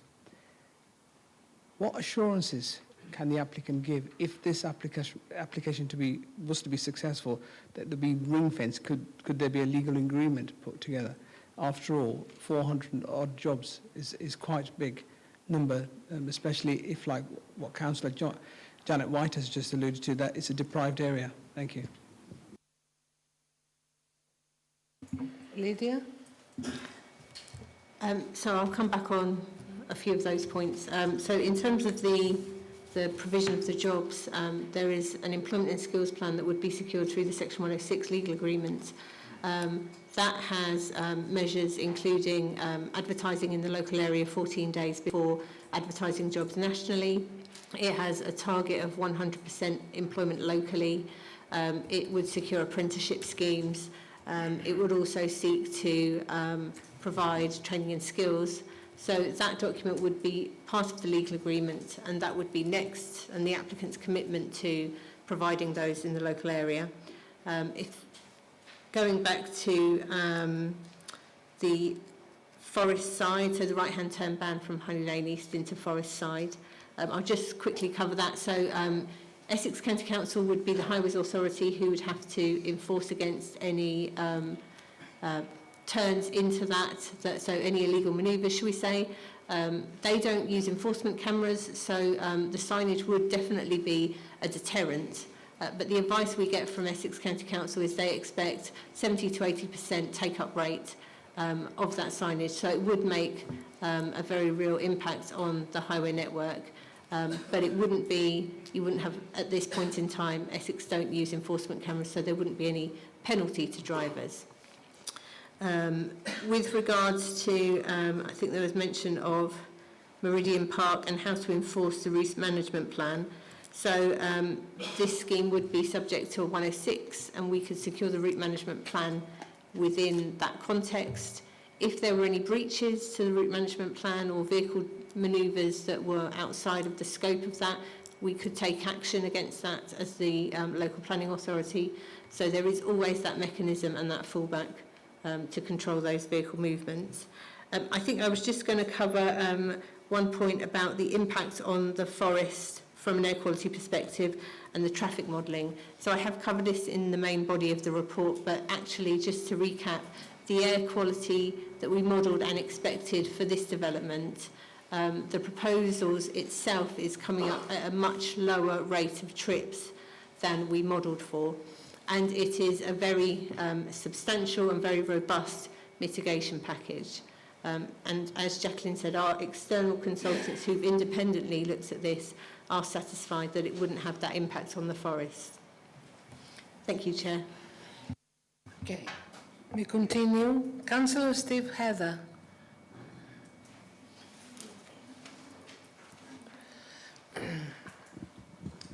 Thank you for letting me come back again, Chair. Regard to the air quality, again, sorry, we're going on a little bit. You say that the applicant applies to or appoints a consultant that carries out the survey, etc., etc. The 1,000 vehicle movements that are proposed, that's not new business, so that's going to come, I would imagine, half and half from Ockenden and Hemel Hempstead. So that's going to reduce them. So we're modelling on 1,000. Next, haven't guaranteed that they're renewing the leases on either of the other two sites. So have we factored in that there's going to be 2,000 movements a day when they shut the remaining halves of those two outlets or distribution centres? Thank you. Lydia. So the distribution centres that the applicant mentioned are located in Ockenden and Hemel Hempstead. So they're not in the locality, and therefore they wouldn't be a sufficient distance within the locality for us to consider traffic impact. So what we do know is the number of jobs that would be attracted, and we do know the trip rate that would be generated by the development. So that is where you get that 1,019 annual average daily trips. Now, of those, there will be a proportion of trips coming from different directions, and the transport assessment modelled potentially where those trips would be coming from, and having regard for the fact that not everyone is going to be living in Loughton, for example. There might be some people travelling from the west into the district. So of those, it's not going to be all of those vehicles travelling through the forest. It will be a proportion. So I think we have to bear in mind that even if Next, as the applicant, choose to do other things elsewhere, it's not going to impact the fact that there is a certain number of jobs in this facility, and it is going to generate a certain number of vehicle trips. But it is recognised that in terms of distribution on the network, they are going to be coming from different directions. And that won't change irrespective of what Next choose to do at other facilities. Thank you, Chair. Okay. Councillor Sherry Rackman. Thank you, Chair. I am actually concerned about the SAC and obviously the objections we've heard tonight, but I'm also mindful of the jobs that it could bring into the area. I'd like to know, going forward, what the applicants' fleet of vehicles, are they going to be environmentally friendly? So what vehicles will they be using? Will they be electric or will they still be diesel? And also, I just wanted to clarify, can someone tell me roughly how far 375 metres, which is the nearest house, is away from the site, please?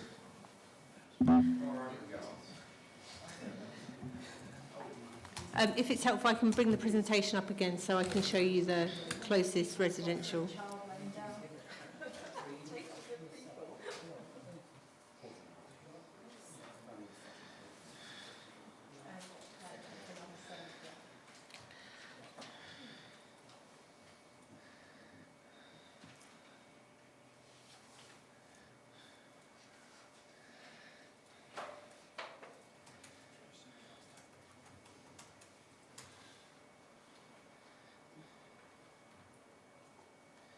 Apologies everyone for scrolling through this presentation at speed.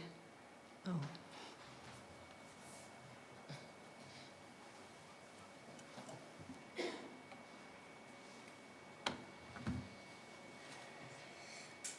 So this probably shows it well. So that's the probably the closest point to the residential development, which is 375 metres away. So it's in it's these properties here in relation to the site. So it's over the motorway. Yeah. So this is the Round Hills. Oh, and my colleague is advising me that there's there as well, that property here. Just off the screen. Yeah, just to say that what Lydia's showing on the screen now, that's Lodge Lane and Beachfield Walk. That is the closest, and that's about 375 metres from the edge of the site.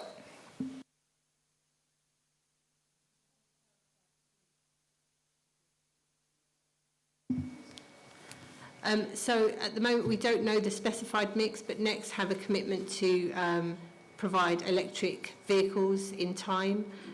So we can certainly discuss that with them when we are looking at the route management plan.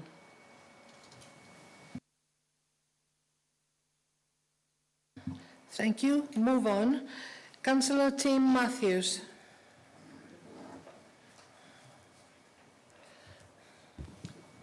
Thank you, Chair. I would just like to point out to members and others listening that I was only elected on the 6th of May 2021, so I've had a lot of reading to catch up on various things that have gone on, and obviously listening to the presentation this evening, there's one issue that really sticks with me, being a local resident and representing the residents of High Beach. Is this no right turn? For me, it's completely the wrong approach in the fact that it's not the people turning right that are the problem, it's the people not allowing those turning right which are actually the problem. The traffic is queuing from the Wakes Arms roundabout down to the M25. By banning the right turn, all we're doing is driving the traffic deeper into the forest, which is pushing pollution further into the forest. And as other councillors have pointed out, there is the potential for them turning left into Wood Green Road, then immediately right, and then right again, which creates bigger congestion around that zone. For me, the simple solution to that would actually be either, there's two solutions that I can think of.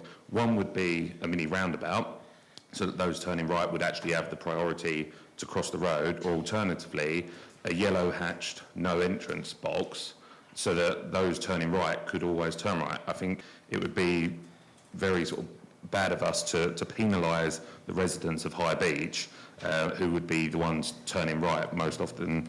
And I think my question would be, has other measures been looked at, i.e. the mini roundabout or the hatching, rather than the flat ban, which is then clearly going to cause more problems deeper in the forest?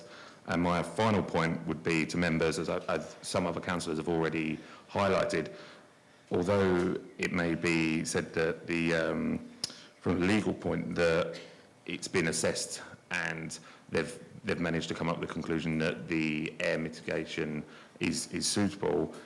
I think, to be perfectly honest, if we're listening to the conservators of Epping Forest in Dr. Dagley, and he's saying that they're not satisfied with it, then as members, we have a responsibility to listen to that advice as well and take that on board. That's my point. Thank you. Lydia, would you like to come back? Thank you, Chair. So looking at the right-hand turn ban as the first element of your question, this was something that was requested by colleagues at Highways England.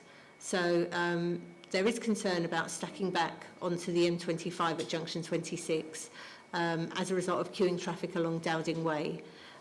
So in addition to the roundabout proposals that you saw where there's work to junction 26 of the westbound off-slip to make capacity increase, they also had concern about vehicles stacking back and queuing along Dowding Way. And a key concern that they had was that vehicles turning into Forest Side from Dowding Way were causing an impact on that queuing, so increasing congestion on that part of the network.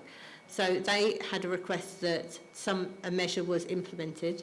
Our air quality consultants, AECOM, who were looking at air quality improvement measures within the district, as part of their scoping work, they had identified that if you were to have a no right-hand turn ban into Forest Side from Honey Lane East, that would create a beneficial improvement on air quality, because it would mean there would be a freer flow of traffic, and therefore you wouldn't get that queuing off the Wake Arms roundabout, which is one particular point of concern for us as a council in terms of impact on interest features in the forest. So the proposals were twofold.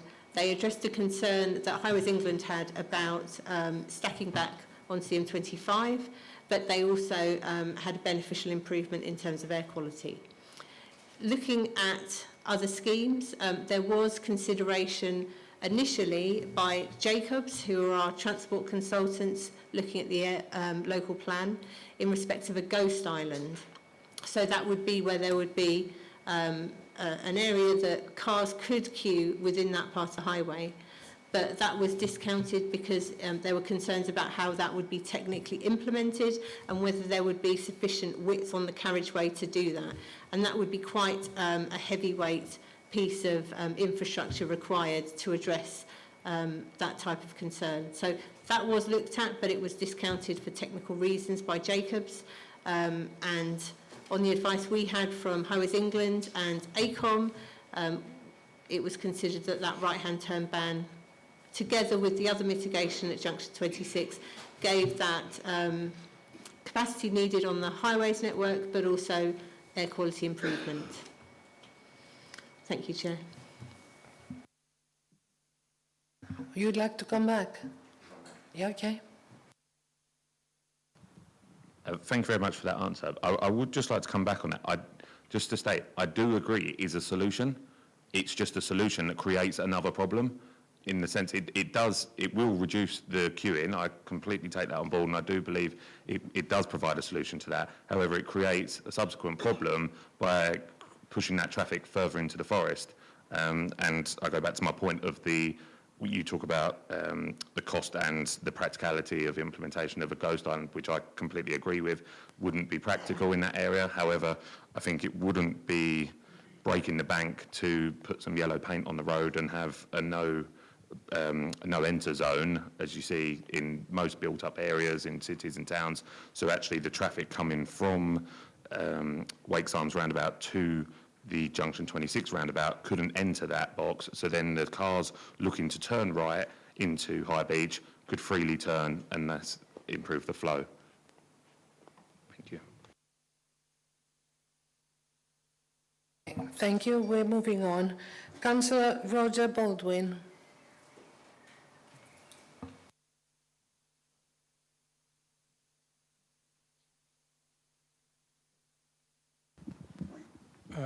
Yes, thank you, Chairman. I just wondered if I'm a little bit concerned about the route management plan, which seems to be a little bit of not say vague, but I think we need to be something a lot more robust and committed from Next about the electrification of the vehicle fleet. I know we talk a lot about EV and the rapid evolution of EV vehicles, EV technology. And obviously, this distribution centre, I'm not quite sure over what time span it will be built, but things are changing rapidly. So I wondered whether we could have some kind of, I won't say condition, I think that's going to be too loose, but some kind of legal agreement or legal commitment from Next that their fleet should be LGVs, HGV and LGV should be electric as far as possible, as far as the technology allows. I mean, I have noticed recently that many Amazon distribution vehicles are electric, and I don't see why that Next couldn't follow suit. And I do think that would be a way of mitigating some of the pollution problems which we've talked about extensively tonight, and also, as everybody wants to avoid air pollution mitigation strategy, we want to well, not avoid that, but we want to avoid charging in the area. Another thing also I wanted to mention that there is, I believe, a ULEZ, is it the ultra low emission zone coming in on the A406, the North Circular. I think it's October this year, and I'm sure many of Next distribution will be travelling into London. So I would have thought that Next would have a strategy for having low emissions vehicles so that they can deliver into central London. The other point I was going to mention, I was also very concerned, as the other council was, about the residents of High Beach, but I think you have already answered that. And yep, so I'll leave it there. Thank you very much. Lydia, would you like to come in at this point, or shall I continue? I think I'd probably seek advice from my colleague Jacqueline Backhouse. I mean, the position stands that whilst Next are committed to doing everything in their enhanced travel plan, we don't have a commitment from them to have electric vehicles in their entire fleet by a particular date. So I think they would just have to note the sort of aspiration of the committee, but I'll let Jacqueline come in on that one. No, you're right. I mean, we haven't seen that. It's not impossible to have that commitment, but we haven't had it from them so far. Thank you. Councillor Steve Murray. Thank you, Chairman. Just want to make a few acknowledgements first of all, as this is probably the only time I'm going to speak tonight. Can I thank the officers for their presentation tonight and their hard work on this issue. I thought the report was well presented tonight. I thought the briefing that we had a few weeks ago was extraordinarily useful, and I think the documentation that we all ploughed through over the last week was a nice break from the football. I'd also like to thank the many residents who have actually emailed me. I'm sure lots of other councillors have received emails as well. I hope that I have answered them all. As this is webcast, I will apologise if any have slipped through, but I think it is important that when we receive emails from local residents, we do our best to respond to them and acknowledge them. I obviously responded to them in a way that didn't bar me from this meeting. So I would like to thank them for the many emails and apologise if one or two slipped by and went unanswered. And my final thanks, before I make my points, is we're going to have to watch this new member from High Beach, aren't we? The fellow councillors from Waltham Abbey have done a good job on him already, and I thought his maiden contribution tonight was very impressive. So perhaps a new portfolio holder in the making. So well done. Okay, some points on the issue before us. I still haven't actually made up my mind completely yet. I want to listen to everyone's contribution, but I do think the issue is a little clearer than the balanced argument I really thought it was when I arrived here this evening. And I'm tilting towards refusal, but I haven't made up my mind entirely because we haven't listened to everyone's contribution. And if I just explain why I'm tilting towards refusal. The jobs are important, and I understand that, but I'm not convinced that they're really long-term jobs. I think with automation, with robotisation, if there is such a word, in a distribution centre, I haven't heard anything about how long those jobs are guaranteed for, and I think that in the space of 5 years, the onset of further automation, the onset of more robots will actually mean that there aren't as many jobs. Though you can take the view that number of jobs, even for 5 years, is an important consideration. And I do take that on board. But I think our friend who spoke from the table, I think his name was Mr. Lake, apologise if I got that wrong, did make a very interesting point in terms of when people saw this as a sown site for light industrial and job creation, I think they probably saw this number of hectares actually generating far more jobs than this distribution centre will, and that does actually call into question the mathematics in terms of job creation on the other existing sites. Couple of other points, please, Madam Chairman. I would agree entirely with much of what Councillor Pond said, but the one issue I do want to reiterate, I think we have to hear very, very special circumstances for development on the Green Belt, and I simply don't think we've heard those tonight. Not just special circumstances, but very special circumstances. And I think my final point, and I don't think this was deliberate, but within the agenda and within the presentation, and I'm not for 1 minute suggesting it was deliberate, I don't think the importance of Epping Forest and the SAC has really come forward. It's almost as if it's important to Epping Forest. Yes, it is important to Epping Forest, but this particular SAC is important within the UK. I would go as far as to say that because of the number of ancient trees within Epping Forest, experts will tell you that this SAC is important within Western Europe. And I don't actually think that we've got that level of importance attached to Epping Forest. So it's not just important to the people of Epping Forest, it's important nationwide, and it's in terms of biodiversity and the age of many of the trees, it's important within Western Europe.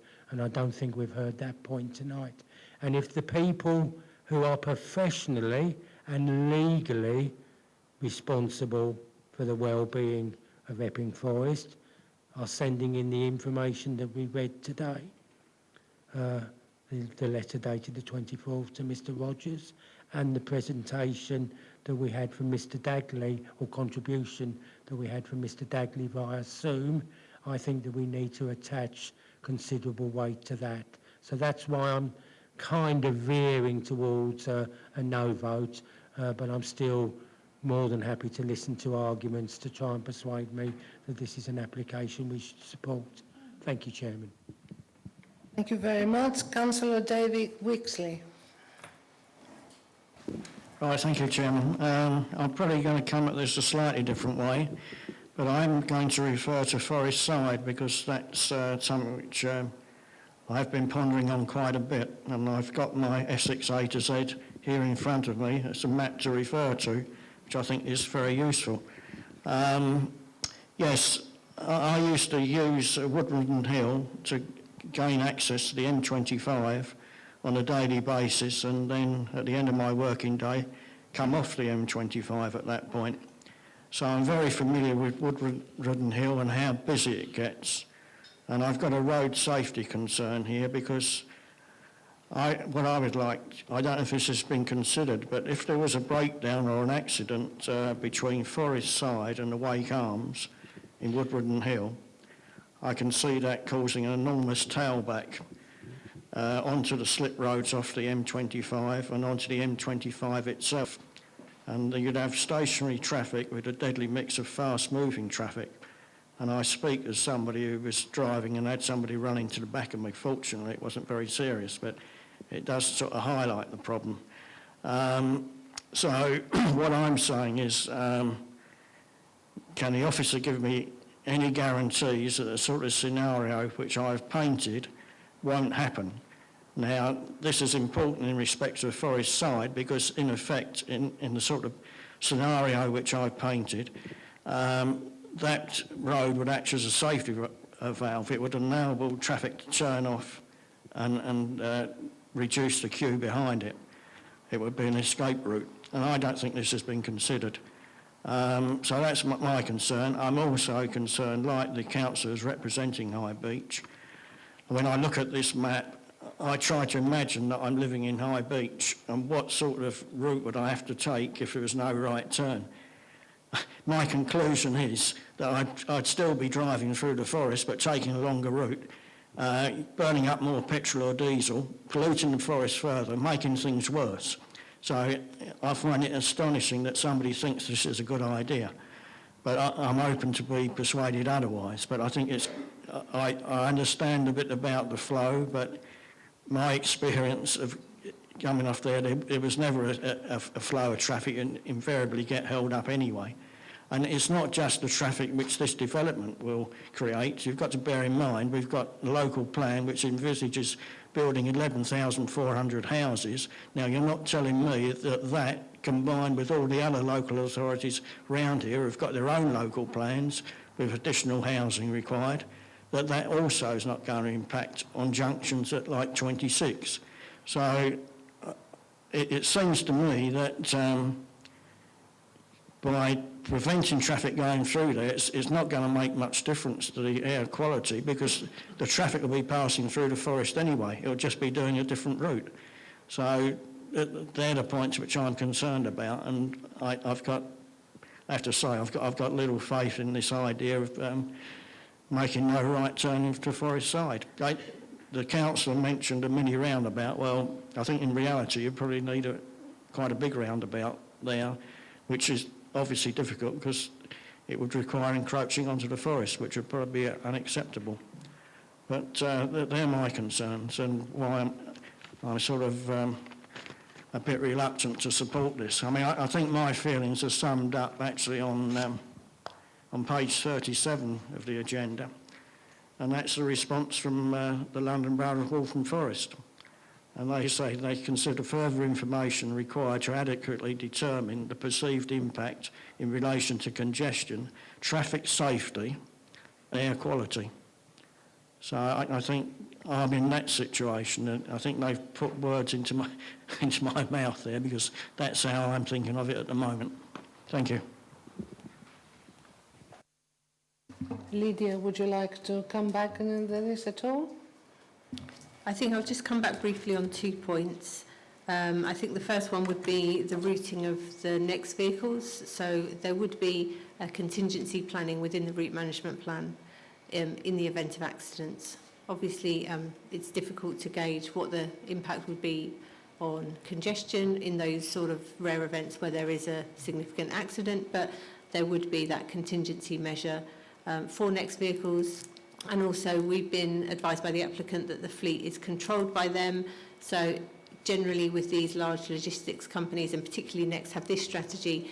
In the event of an accident, they can obviously notify drivers to hang back and not come into the local area. So those are the measures that Next readily use anyway, but we would have that contingency planning in our route management plan. Councillor Wixley, would you like to come back? Yeah, I wasn't actually thinking about Next vehicles at all. I was thinking about vehicles in general. It doesn't have to be a Next vehicle which needs rerouting somewhere else. It's going to be people who use it coming off the M25 in general. It's not specific to Next vehicles. That might be a factor, but what I said was if there's a breakdown on Woodridden Hill, then everything will come to a standstill. If they can't turn right into Forest Side, and I think as that's quite a narrow road, it would have to be restricted perhaps to light vehicles like cars or small vans. That's the issue. It's not confined to Next. I'll keep my comments brief. I think we're just talking about one-off events on the highway.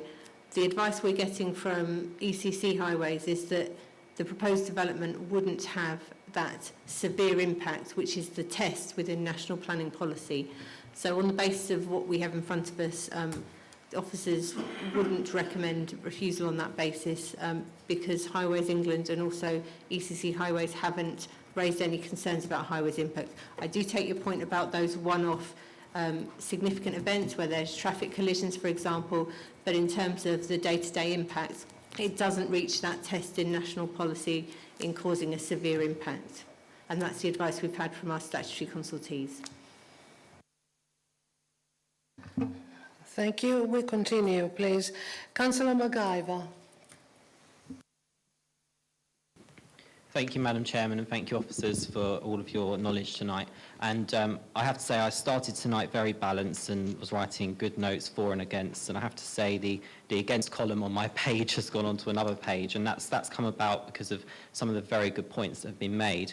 Firstly, welcome the jobs, welcome the apprenticeships, welcome the investment from a fantastic company, family company, and it would be a real shame to lose such an investment, which I think is fantastic for Essex. However, from what I'm learning tonight, this is fantastic opportunity for the right place at the right time, and I just don't feel that it's the right place or the right time based on a number of reasons, and lots of them have been mentioned tonight. I think it's very clear from the meeting we had not too long ago what the district's opinion is on our forest and potential charging to drive through it, and I don't see how an additional 1,000 lorry movements could be in any way helping to mitigate that. I appreciate and fully respect the official stance on that, but to me it doesn't add up. But I think the real thing that's made me change my mind this evening is the traffic, and it is the additional pressure on our already very pressured transport infrastructure. And we can measure that from a normal day. On a normal day with no incidents, no traffic collisions on the M25, a perfect M11, happy roads through Epping, Loughton, Waltham Abbey and Ongar, we still experience huge volumes of traffic. When there is an incident, often on the M25, we feel it through every single town across our district and the rural communities too. Enormous lorries trying to get down narrow roads because that's where their sat-navs take them, and I'm not suggesting that next lorries will do that. But in principle, when we have congestion, it is a nightmare, and it causes problems in all institutions. It causes problems for ambulance services, it causes problems for school children being late, it causes problems for the police force, it causes problems for missed GP appointments. The list is endless. And how can we then factor that in with the planned highways works that our county and district faces in the future, and all of the other minor traffic related problems, and then throw in an extra 1,000 lorry movements? To me, it just doesn't add up. And I do have a question. The 1,000 lorry movements, is that just the next lorries, or is that, in general with the suppliers too? Because I appreciate it's not just next lorries that will be using this facility. Then there's the question about parking I have, which is that we're encouraging people who are going to be working here to get the train and then a bus, and then get the bus and then get the train. But in reality, we know that that's not necessarily going to be the case. And I can see the capacity, I think it was for 367 spaces, but only a few are going to be used. I just wanted clarification on why that was. It just doesn't quite make sense to me that there's only going to be a car park that's not operating at full capacity. I know we're into social distancing at the moment, but I don't see that as being a reason. And the final sort of big point that I would like to make is just this council's fantastic vision for our residents. We were reminded at the start of this meeting of our duty to, I did write notes, to look at the wider needs of our district and represent the views of our residents. Well, I can name 2 towns that are already campaigning to stop lorries from going through them. Those 2 towns would be ones which would be the perfect redirection if the M25 faces a problem in this particular junction. That's the bit in between Brentwood and Epping. And our wider communities. We have huge economic challenges across our district at the moment with our high streets and employment problems. If we continue to make our high streets car parks for lorries, which we've already seen in other towns, we are facing the real threat of making this a place that people don't want to live. And that's my biggest concern. I'm not saying that this one application is, but what's the next application? There's space either side of this development, and my concern here is the wider district and how disproportionate the small amount of employment is in comparison to the potential impact and threat. And I really do welcome investment to this district, but it's got to be at the right place, it's got to be at the right time, and the more I've heard members' questions and the answers tonight, I don't feel it adds up. Councillor Pond mentioned how many times there's been incidents, I think it was on the M25. If we use that figure of 14, so that's 14,000 potential lorry movements diverted off of their normal routes in the space of a month. Where are they going on top of the infrastructure we already seem to put too much pressure on? So I think we've got some big problems here, and I'm not keen on the sustainability of the bus. I really respect the answers we've had tonight, but I don't feel it's sustainable. One of the reasons because it should be used for some people that are potentially vulnerable in our communities, and who's to say they use a smartphone? So there's just, to me, quite a few things that aren't answered, quite a few things that aren't polished to me, and for such a significant development in such an important location because of the green belt and because of the proximity to residents and a town that is struggling, I think this is putting too much pressure on a town that needs attention, and I do not see this to be the right attention at all. Thank you. Lydia, would you like to come in? Thank you, Chair. So just to cover the point on HGV movements, so at paragraph 8.4 of the report there is a table, and that sets out of the 1,019 traffic movements, of those 412 would be HGVs, and 607 would be other vehicles, so your light goods vehicles, staff and visitors.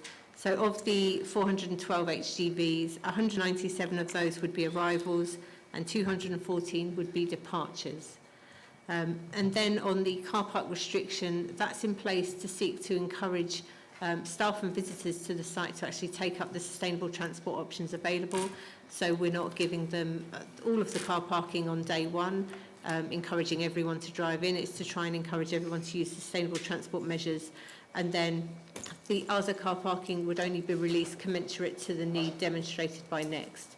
So the proposals are, they do incorporate a mezzanine element to them, so as and when they came online, Next would have to demonstrate that there was that need for additional car parking. Thank you, Chair. Thank you. Councillor Holly Whitbread.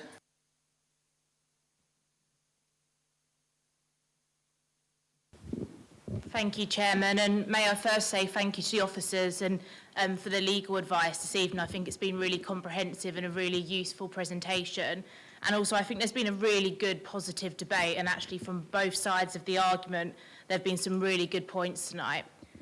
On balance, it is my view that I'm going to vote to approve this application this evening, and the reason being is I can't see the planning arguments fully against it. Obviously, this is a site allocated within our local plan. It's a draft allocation. It was always agreed there was going to be employment land here.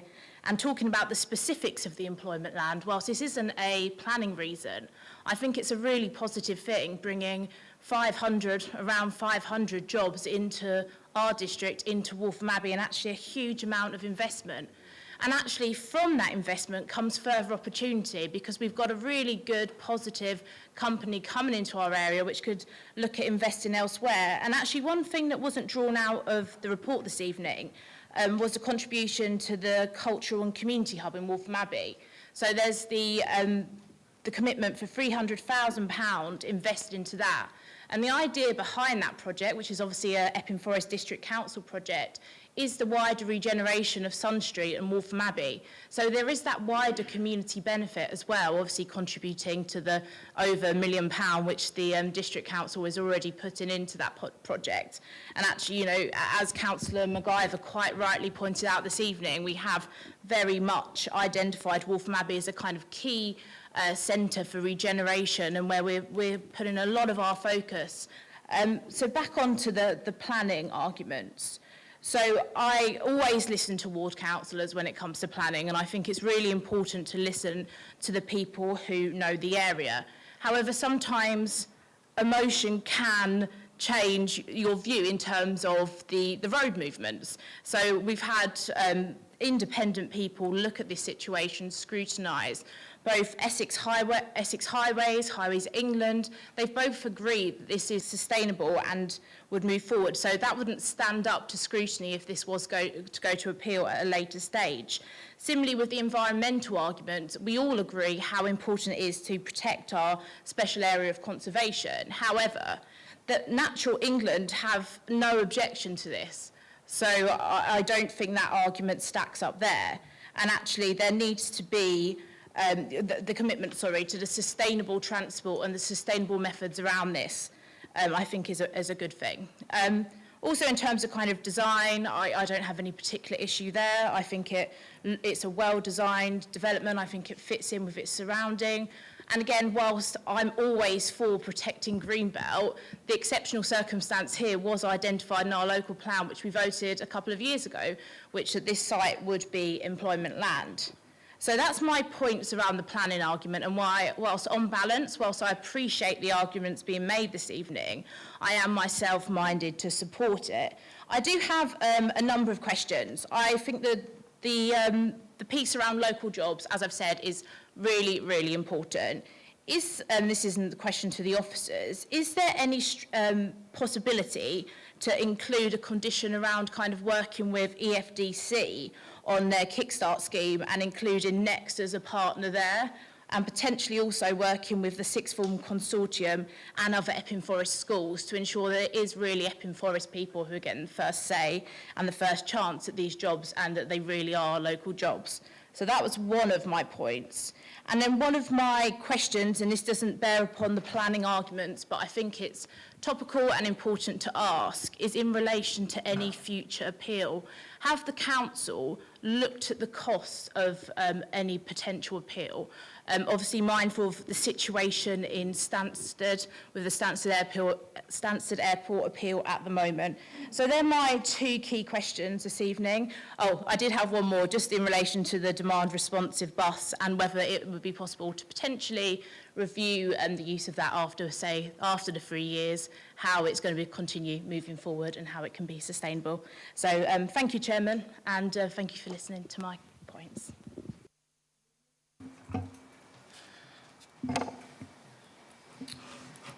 As I've mentioned, there is an employment and skills scheme, employment and skills plan that would be secured with the 106. So we can certainly seek to work with the applicants on refining that employment and skills plan and seeing whether or not there is scope to add these additional measures in that.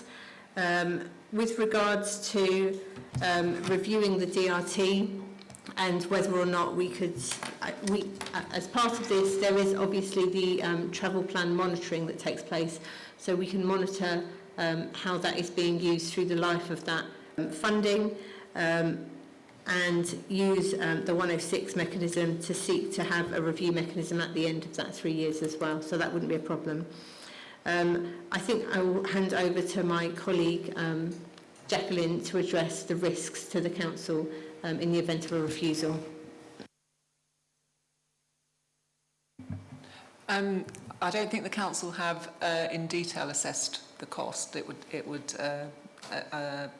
incur on an appeal. I can tell you I run them regularly.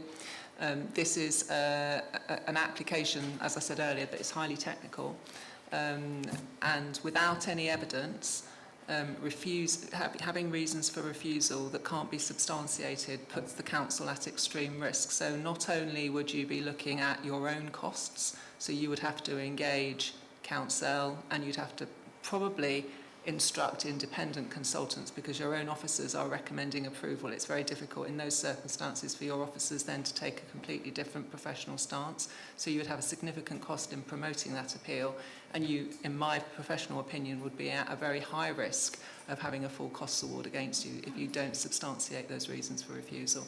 And you're talking hundreds of thousands of pounds. It's a very, very expensive business running an appeal.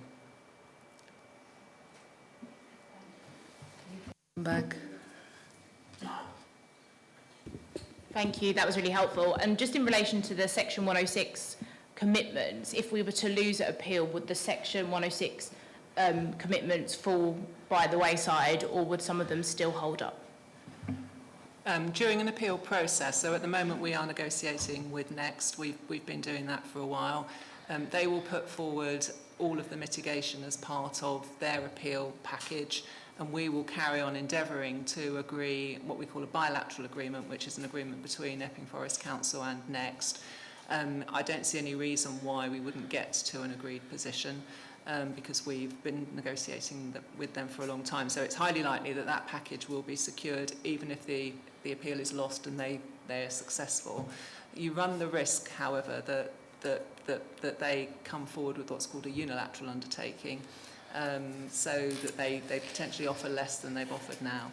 And they could put that forward and justify that at appeal. But the likelihood, in my view, is that that package will be secured.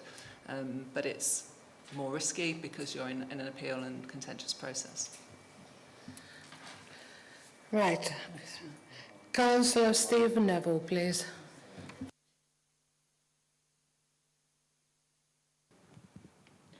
Thank you, Chairman, and thank you as well to the officers for all the hard work you've put into the presentation tonight, and it's been very, very clear and very, very helpful. I've got some questions in terms of Section 106 agreement commitments. Is there a time limit on them? Do they eventually run out at some point? Because if they run out, so let us say the traffic management scheme that we've currently got, and we can legally enforce that for the time being, is that's the understanding I've got because of the Section 106. If at some point that time limit were to run out, then of course it wouldn't be enforceable by us, and we just have to have it in good faith. In terms of the DRT, the same sort of same sort of question there, that after 3 years, which is what we're currently committed to, we can, it sounds from the previous answer you just gave, that we can extend it beyond the 3 years if we seek another agreement with them. But does that have a time limit? And also in the modelling, when you did the modelling, you said that we would get, it would pay for itself. But during the modelling, I would presume there was parameters where it wouldn't pay for itself as well. And what thoughts were put into that? What sort of plans, ideas were had if it wasn't paying for itself and it might need subsidising, which I think may have been answered by the last answer, but we'll wait for your answer to my question.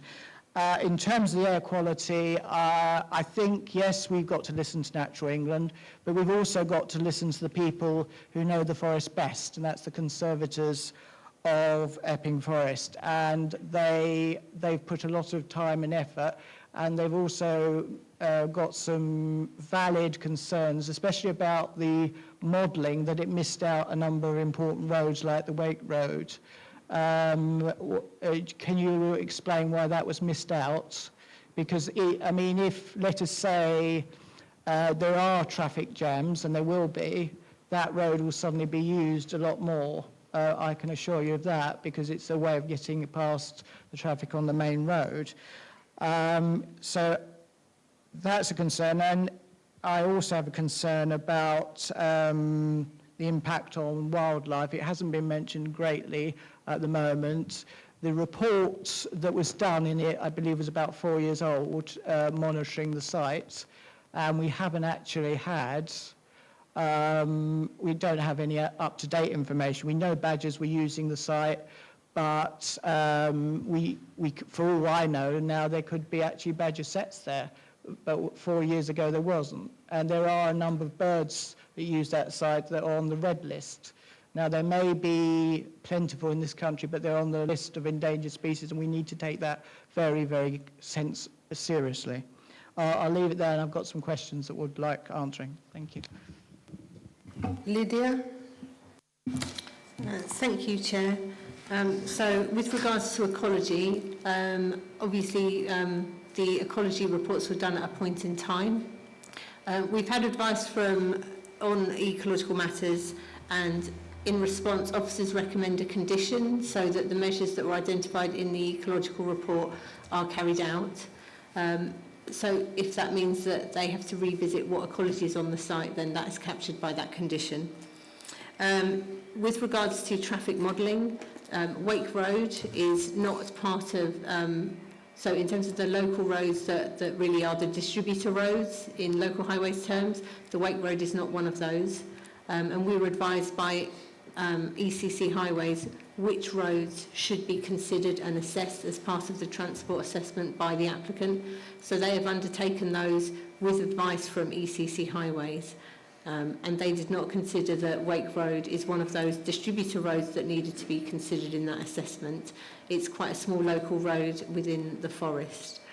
Turning to Section 106, the Section 106 agreement would be applied to the applicant and then any successor in title. There is no lifespan to the 106 unless the applicant sought to discharge some of the conditions within that, or they didn't implement the development, in which case it wouldn't become, the mechanism wouldn't be triggered. With regards to, I think one thing I would say is contributions within the development, they would need to be spent within 10 years. So there is the mechanism for applicants, if contributions that they are committing against developments do not get spent within a 10-year time frame, they can recoup those back. So the onus is on the local authority and also the county council to put that money to those projects to mitigate the impact of the development. And then finally, with regards to DRT, we can have a review mechanism, but the package being offered tonight is the package being offered by the applicant. So we wouldn't have that opportunity to say we want more. This is what's on the table at the moment for members to consider. Thank you, Would you like Chair. to come back?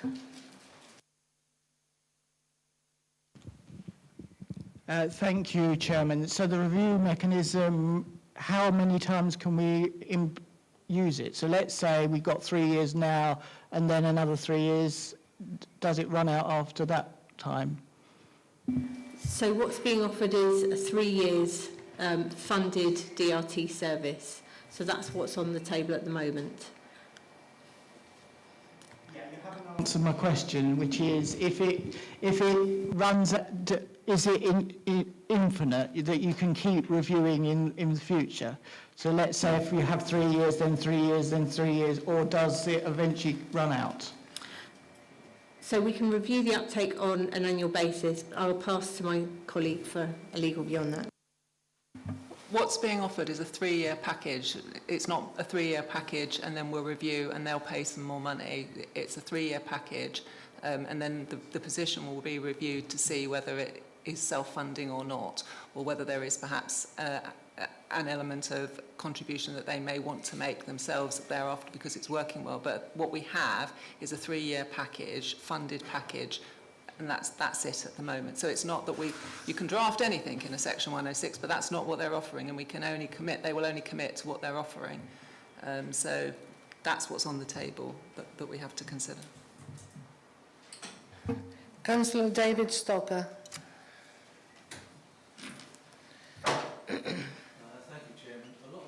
Have been answered, so late in the thing. Just a couple of points. Twice it's been mentioned tonight that the site, there's 2 sites in Epping Forest that could be done, Northfield and Waltham Abbey. Was a study done into Northfield? Because obviously it's a lot further away from the forest, so therefore no supposed damage would be done. That's the main point I want to ask now, please. Lydia. So that was captured by the evidence that supports our local plan evidence base. So that would have looked at the employment need in the district, impacts with regards to the quantum of traffic on the network as a whole. That's quite a strategic piece of work that's been undertaken. So yes, that would have sought to address need. Councillor Kaufmann.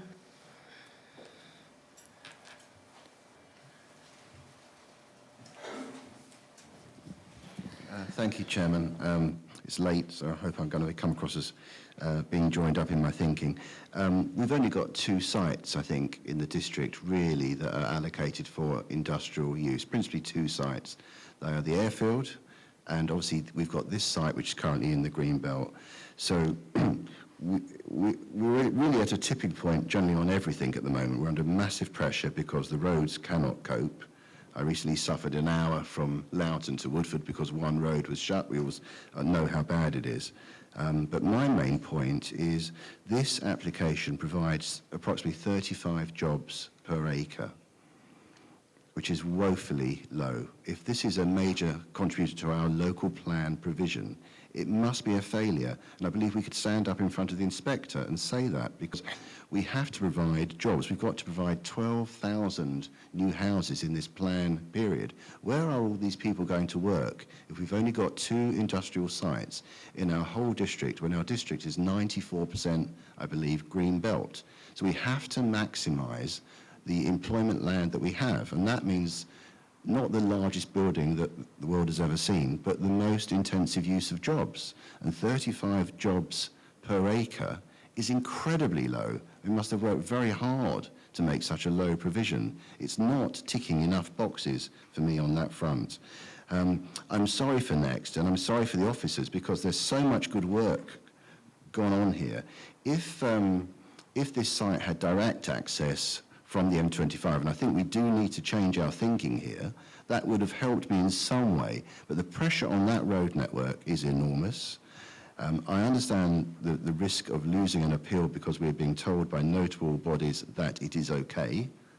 I won't make a comment, we can all make our own judgment. We had a very interesting letter. I didn't get this letter, but the Conservatives have written in today, and some councillors have had that letter, but I'm not sure how many have. And the Conservatives, who really do know Epping Forest, have raised some material concerns. I think that has to be given weight in our judgment tonight. They know the forest better than anyone, and they've got some issues with it. I'm very interested in what the Town Council have to say. They really are the experts on Waltham Abbey. They've got some serious concerns. So I'm taking all that on board. I'm weighing it up. I am on the fence, but this beautiful building, if you can call a distribution centre as beautiful, fantastic. 35 jobs per acre is horrific. And I don't believe in the 3-year bus scenario. I don't believe in the no right-hand turn. So why should everyone have to suffer to let this development go through? It's just not a good enough solution. So it is a balanced judgment, but the Conservatives, I think, are very powerful. I think our own local plan is still subject to the lady inspector giving her determination.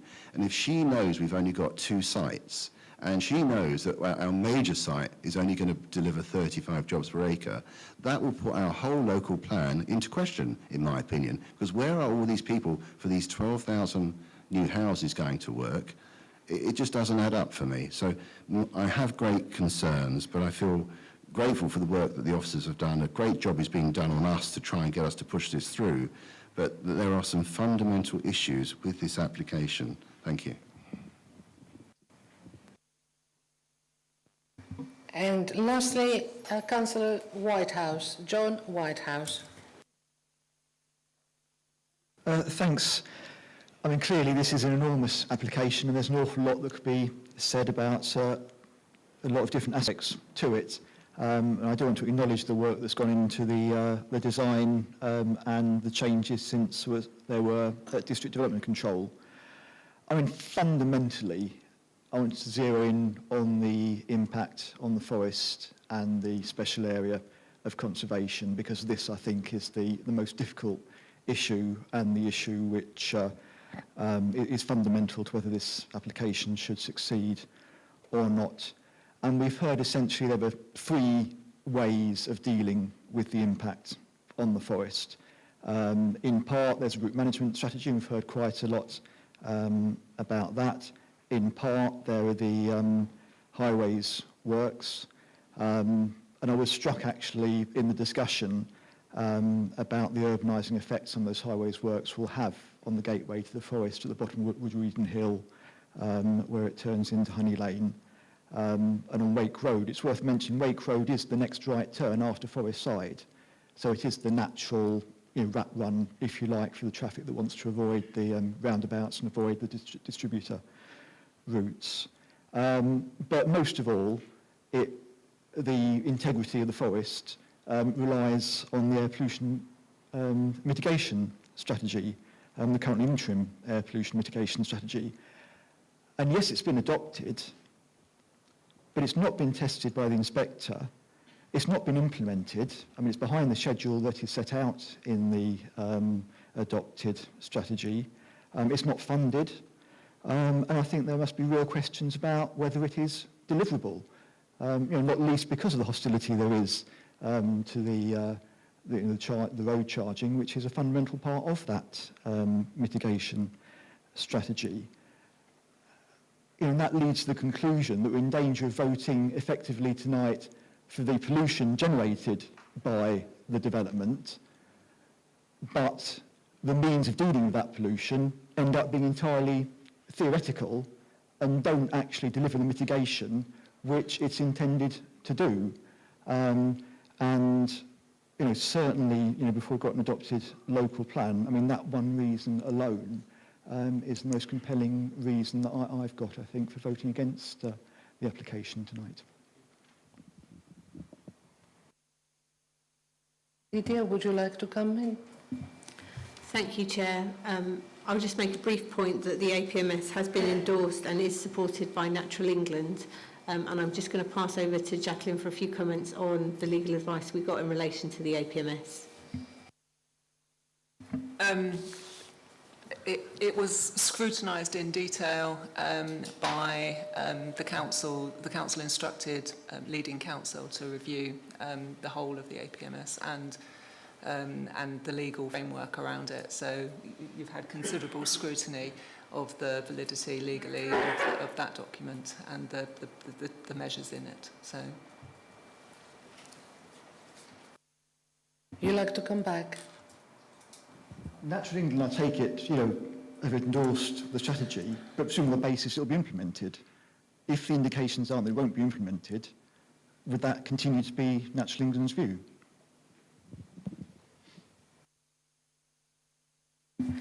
I would just say that we have had independent consultant advice that the measures that are proposed as part of the package of mitigation for this scheme would mitigate the impact on the forest. So we consider that sort of mitigation is robust and it would be delivering the aims and objectives of the APMS.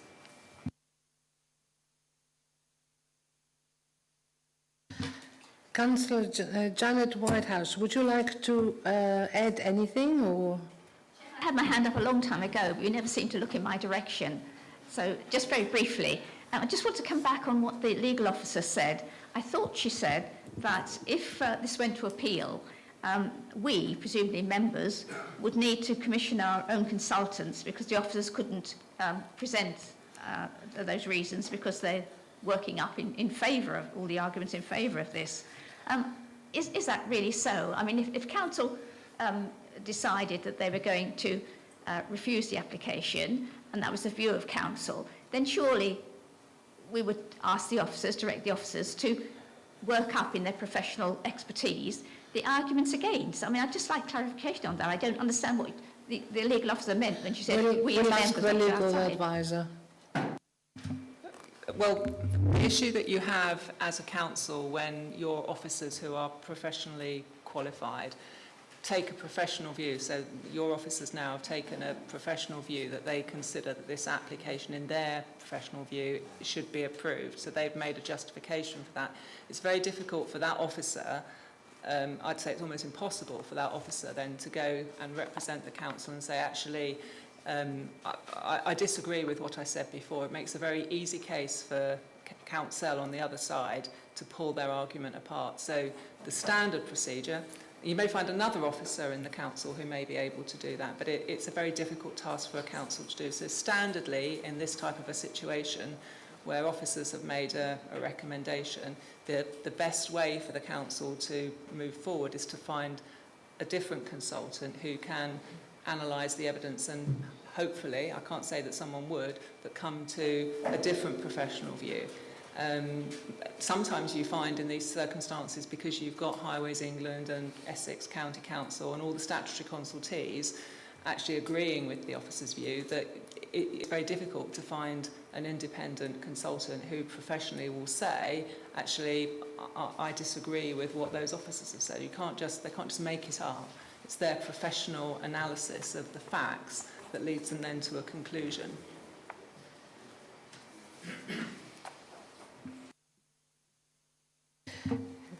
I have two members that they would like to come back, but I would actually ask Councillor Les Barros, who hasn't spoken first.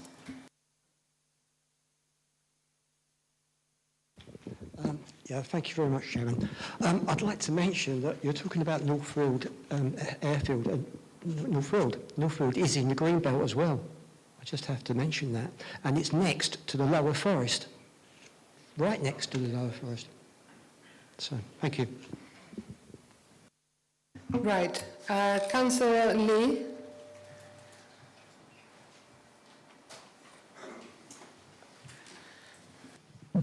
Thank you, Madam Chairman. I would like to come back. I realise on paper, when you look at it, putting a depot right next to the entrance to the M25 looks brilliant. And I think all this work, and I'm not saying our officers don't do a good job and they don't work hard, so I'm not meaning our officers because I think you all do, but all this work by these consultants is all done on paper. Nobody comes and has a look. On this, on page 17, it mentions AV Lane, that it will cause something like 50 odd new traffic. Has anyone in this room, apart from Tim, been down AV Lane? It is a lane. If they can't do that right-hand turn, they're going to come down, they're then going to go on Suiston Road, which will then cause a blockage on Suiston Road because they won't be able to turn and go past on AV Lane because you can't pass traffic on AV Lane because it's a lane. Woodridden Hill, the same. I cannot believe that we're being pushed in to voting for this. I feel like we're actually being bullied into voting for it when it is in the wrong place. I mean, we have a major problem in Waltham Abbey already with lorries parking everywhere, with prostitutes, I might add, which if we'd moved the little small industrial area in Waltham Abbey to Dowding Way and had all these little workshops and these little units all along there, that would have solved a major problem for Waltham Abbey already. So another, 600 odd is it? 607, 412 lorries. When they come in the evening, they're parking and they're sleeping everywhere. They are parking everywhere in Waltham Abbey. I've even been on a roundabout where a lorry with a trailer has reversed round it because it's gone the wrong way. It's just going to get worse. I can't believe that we're being pushed into voting for this. I agree we need employment, but we need employment of lots of small units, workshops, little garages. Not just one massive thing which looks very nice, but it's completely in the wrong place for Waltham Abbey. We need Waltham Abbey High Street opened up so cars can go down it because it's just dead. I'm sorry, I can't vote for this next building. I'm very sorry. Councillor Pond. Madam Chairman, the recommendation before us is to refuse this application because that was the view of the District Development Committee. May I please move a motion that the planning permission be refused for the following reasons. Delete in the DDMC recommendation subpara 1, which I think is too general, and I would substitute, it might well be unlawful to grant permission for this application since the no detriment requirement under the Horahan judgment and the habitats regulations can be adequately demonstrated. That becomes the new one. Number 2 becomes the same as drafted by the DDC, plus the words urbanising effect after length. Para 3, I would be inclined to quote verbatim, except of course it's been overtaken by events, and so we need to delete the words had not yet been adopted, and we ought to add, I think, the substance of paragraph 5 of Dr. Dagley's letter of today, and add it is also contrary to intended policy DM2 and is wholly uncertain. Paragraph 4, as it is, these are on page 6, Chairman. Page 5, to reword to say extra use of the roads through the SAC by employees and visitors to the distribution centre could not be prevented, and the proposed no right turn would be counterproductive and detrimental especially to the residents of High Beach Ward. And paragraph 6, I would add at the end, I wouldn't add that to that, sorry, paragraph 7 as now, and paragraph 8 I would delete, and paragraph 9, the sheer volume of traffic at 1,000 vehicle movements today would have a detrimental effect on the SAC. Councillor Pond, you were right. This application has come from DDMC with recommendation for refusal. So, members, what I propose is we actually vote on this item as a refusal with the recommendations you actually moved at the moment. The legal, okay with it? Yes? So, just to make it clear, yeah. Has someone taken down those detailed amendments for the reasons for refusal? I have written them down, Chairman, but I can go through any one which is crucial. My suggestion would be also to adopt the practice of the London Borough of Waltham Forest Planning Committee, which would authorise the officers to amend the exact wording, though not the sense, of what is suggested in accordance with their professional judgment. Okay, that's fine then. So what we do, members, is we now vote. If you vote for, then you're voting for the refusal. If you're voting against, you're voting against the refusal. Okay? And of course you have the right to abstain, but I would like to see some decisions here made tonight, please. Okay. I think by hand, raising hand. So can we go for all members, yes, to vote for first, for refusal?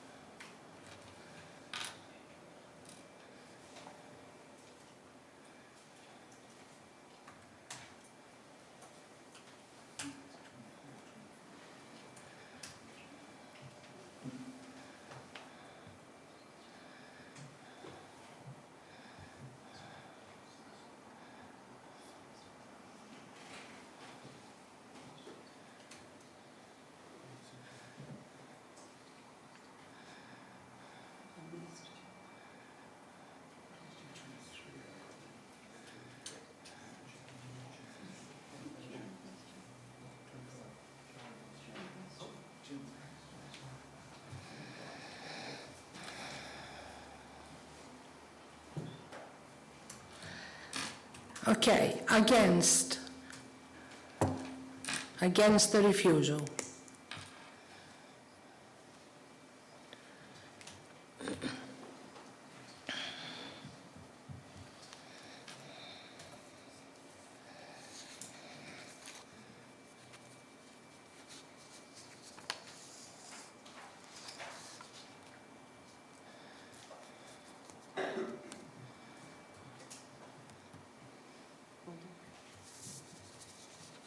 Okay. Thank you. Can you tell us, please, Andrea? Abstentions, I beg your pardon. Abstentions.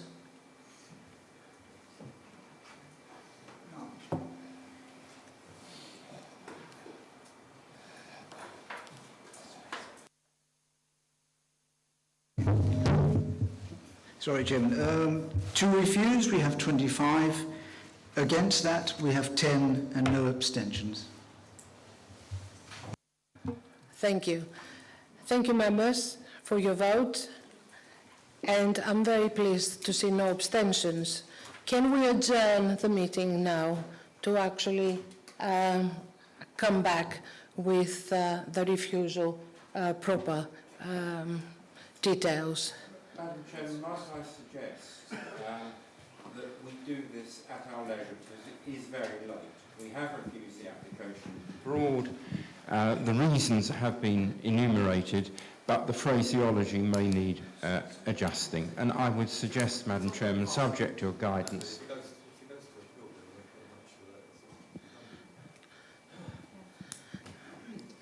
One second, please. Can I actually ask the legal advice? I was thinking of adjourning to actually make the... Personally, I think it would be better if you had the proper reasons. I mean, I appreciate it is webcast, but I think it would be better to have the reasons for refusal documented. In that case, Madam Chairman, may I suggest a 20-minute adjournment so that we can get the reasons into good shape, and also to avoid the drainage problem that Jean Lee has referred to. Absolutely, yes. Yes, 20 minutes it is. We need to do that properly.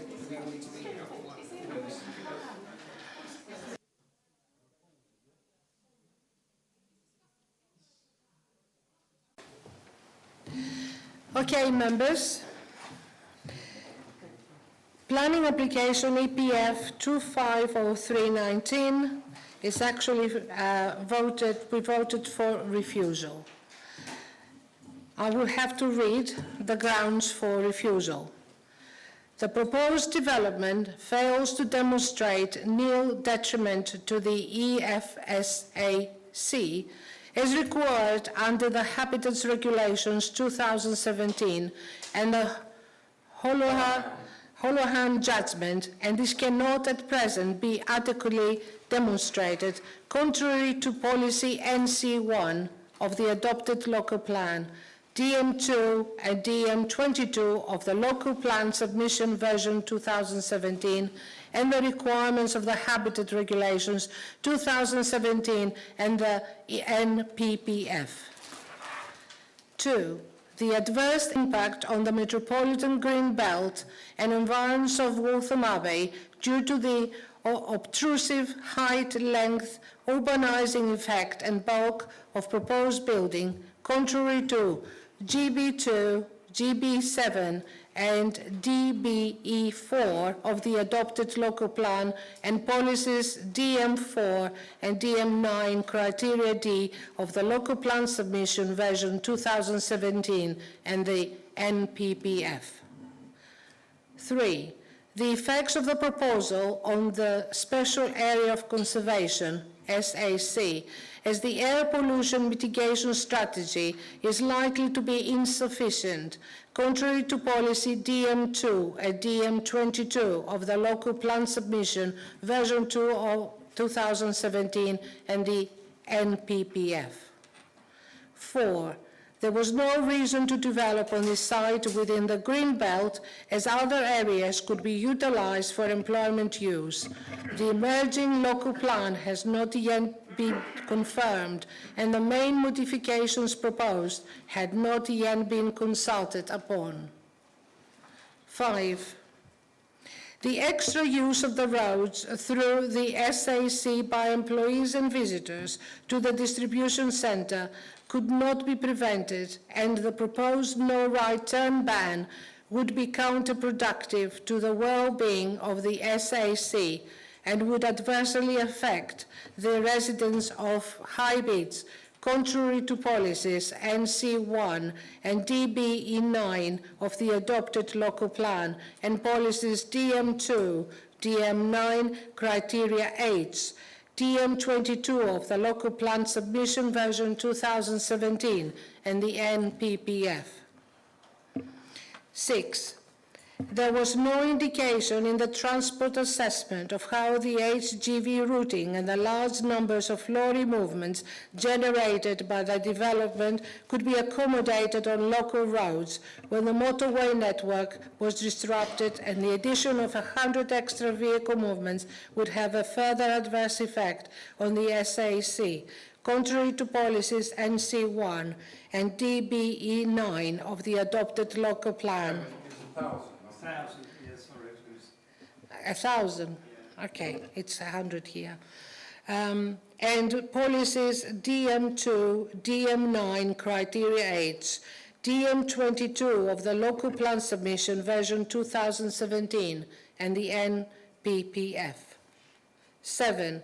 The proposed demand responsive transport bus service was not assured for the whole life of the project and was insufficient contrary to policy T1 Criteria B of the Local Plan Submission version 2017 and the NPPF. 8. Insufficient emphasis in the transport assessment submitted with the application had been given to the growing problem in the SAC identified by the conservators of Epping Forest, namely, the proposed development would be contrary to emerging local plan policy DM2 concerning the protection and enhancement of Epping Forest. APMS mitigation measures only indicative, not yet secured at this point. No other mitigation in respect of traffic generation by this development. S106 agreement on HGVs not likely to be effective on long term. Traffic assessment has not considered wider network impacts. Right-hand turn ban impacts on forest not fully assessed, e.g. Wake Road. Adverse urbanization of forest's wider landscape and surrounding green belt. These are. Madam Chairman, may I just... Oh, sorry, microphone.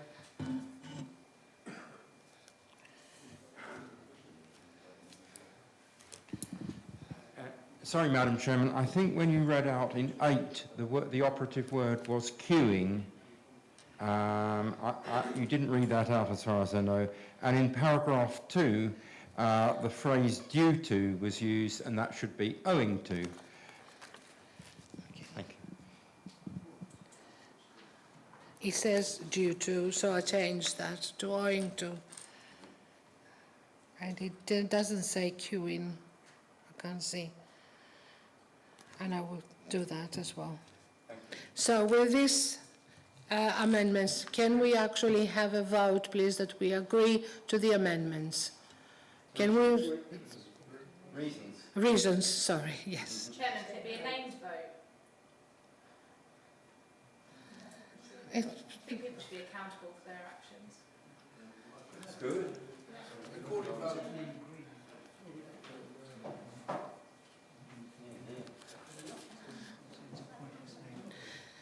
Your vote can be recorded if you wish.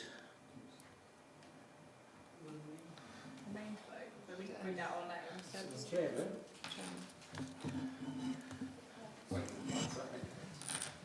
Unless a named vote is different from a recorded vote, there's a procedure, isn't there, for a number of required councillors to ask for that. I would have thought the appropriate time for a recorded vote would have been on the substantive decision, and that's clearly been made. So if the individual councillor wants name recorded, I think that's a reasonable request.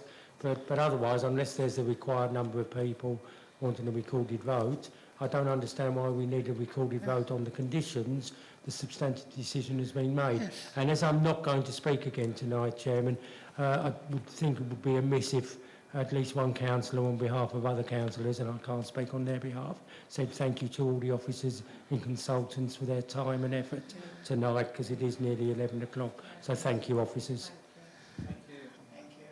I'm sorry, I quite agree. If you would like the recorded to be, your vote to be recorded, that could be done. I think we can, just a show of hands will be sufficient. Will the individual members who voted accordingly be noted in the minutes? Who voted which way? Or will it just be done on numbers? It is on webcast. Okay. It is on webcast, it is recorded. How many would we need for a recorded vote? If we decided to... 5? Yeah. Yeah.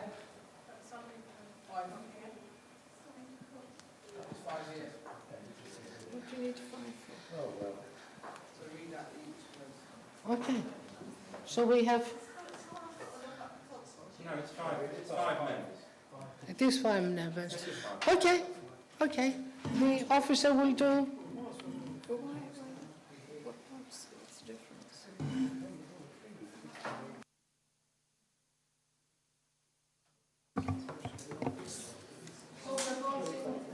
So we're voting for... To agree the reasons, yes. So agree or not disagree? For or against, basically. Yeah. Are we ready, members? Councillor Avey. Councillor Balcombe. Councillor Baldwin. Councillor Bassett. Councillor Bolton. Councillor Brooks. Agree. Councillor Burrows. Disagree. Councillor Dorrell. Agree. Councillor Hadley. Disagree. Councillor Heap left. Councillor Heather. Agree. Councillor Georgia. Councillor Jones. Councillor Helen Kane. Agree. Councillor Kaufman. Agree. Councillor Lee. Councillor Leppert. Agree. Councillor Lyon. Agree. Councillor Matthews. Agree. Councillor McCready. Agree. Councillor McIver. Agree. Councillor Morgan. Councillor Murray. Agree. Councillor Neville. Agree. Councillor Nweke. Agree. Councillor Owen. Councillor Patel. Disagree. Councillor Chris Pond. Agree. Councillor Caroline Pond. Agree. Councillor Rackham. Councillor Rizvi. Agree. Councillor Rolfe. Councillor Sartin. Councillor Shabernia. Agree. Councillor Stocker. Agree. Councillor Sangha. Disagree. Councillor Holly Whitbread. Disagree. Councillor Janet Whitehouse. Councillor John Whitehouse. Agree. Councillor Williamson. Disagree. And Councillor Wixley. Agree.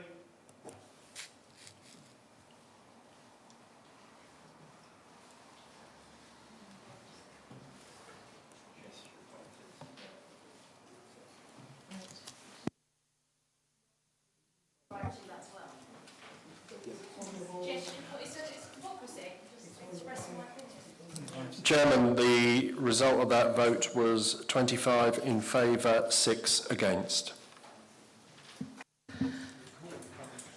So that is it, members. The decision has been made. We have no other business, so I'm closing this meeting at 11 o'clock. And thank you all for staying, and of course the officers for their help. Thank you very much. Bye, Helen.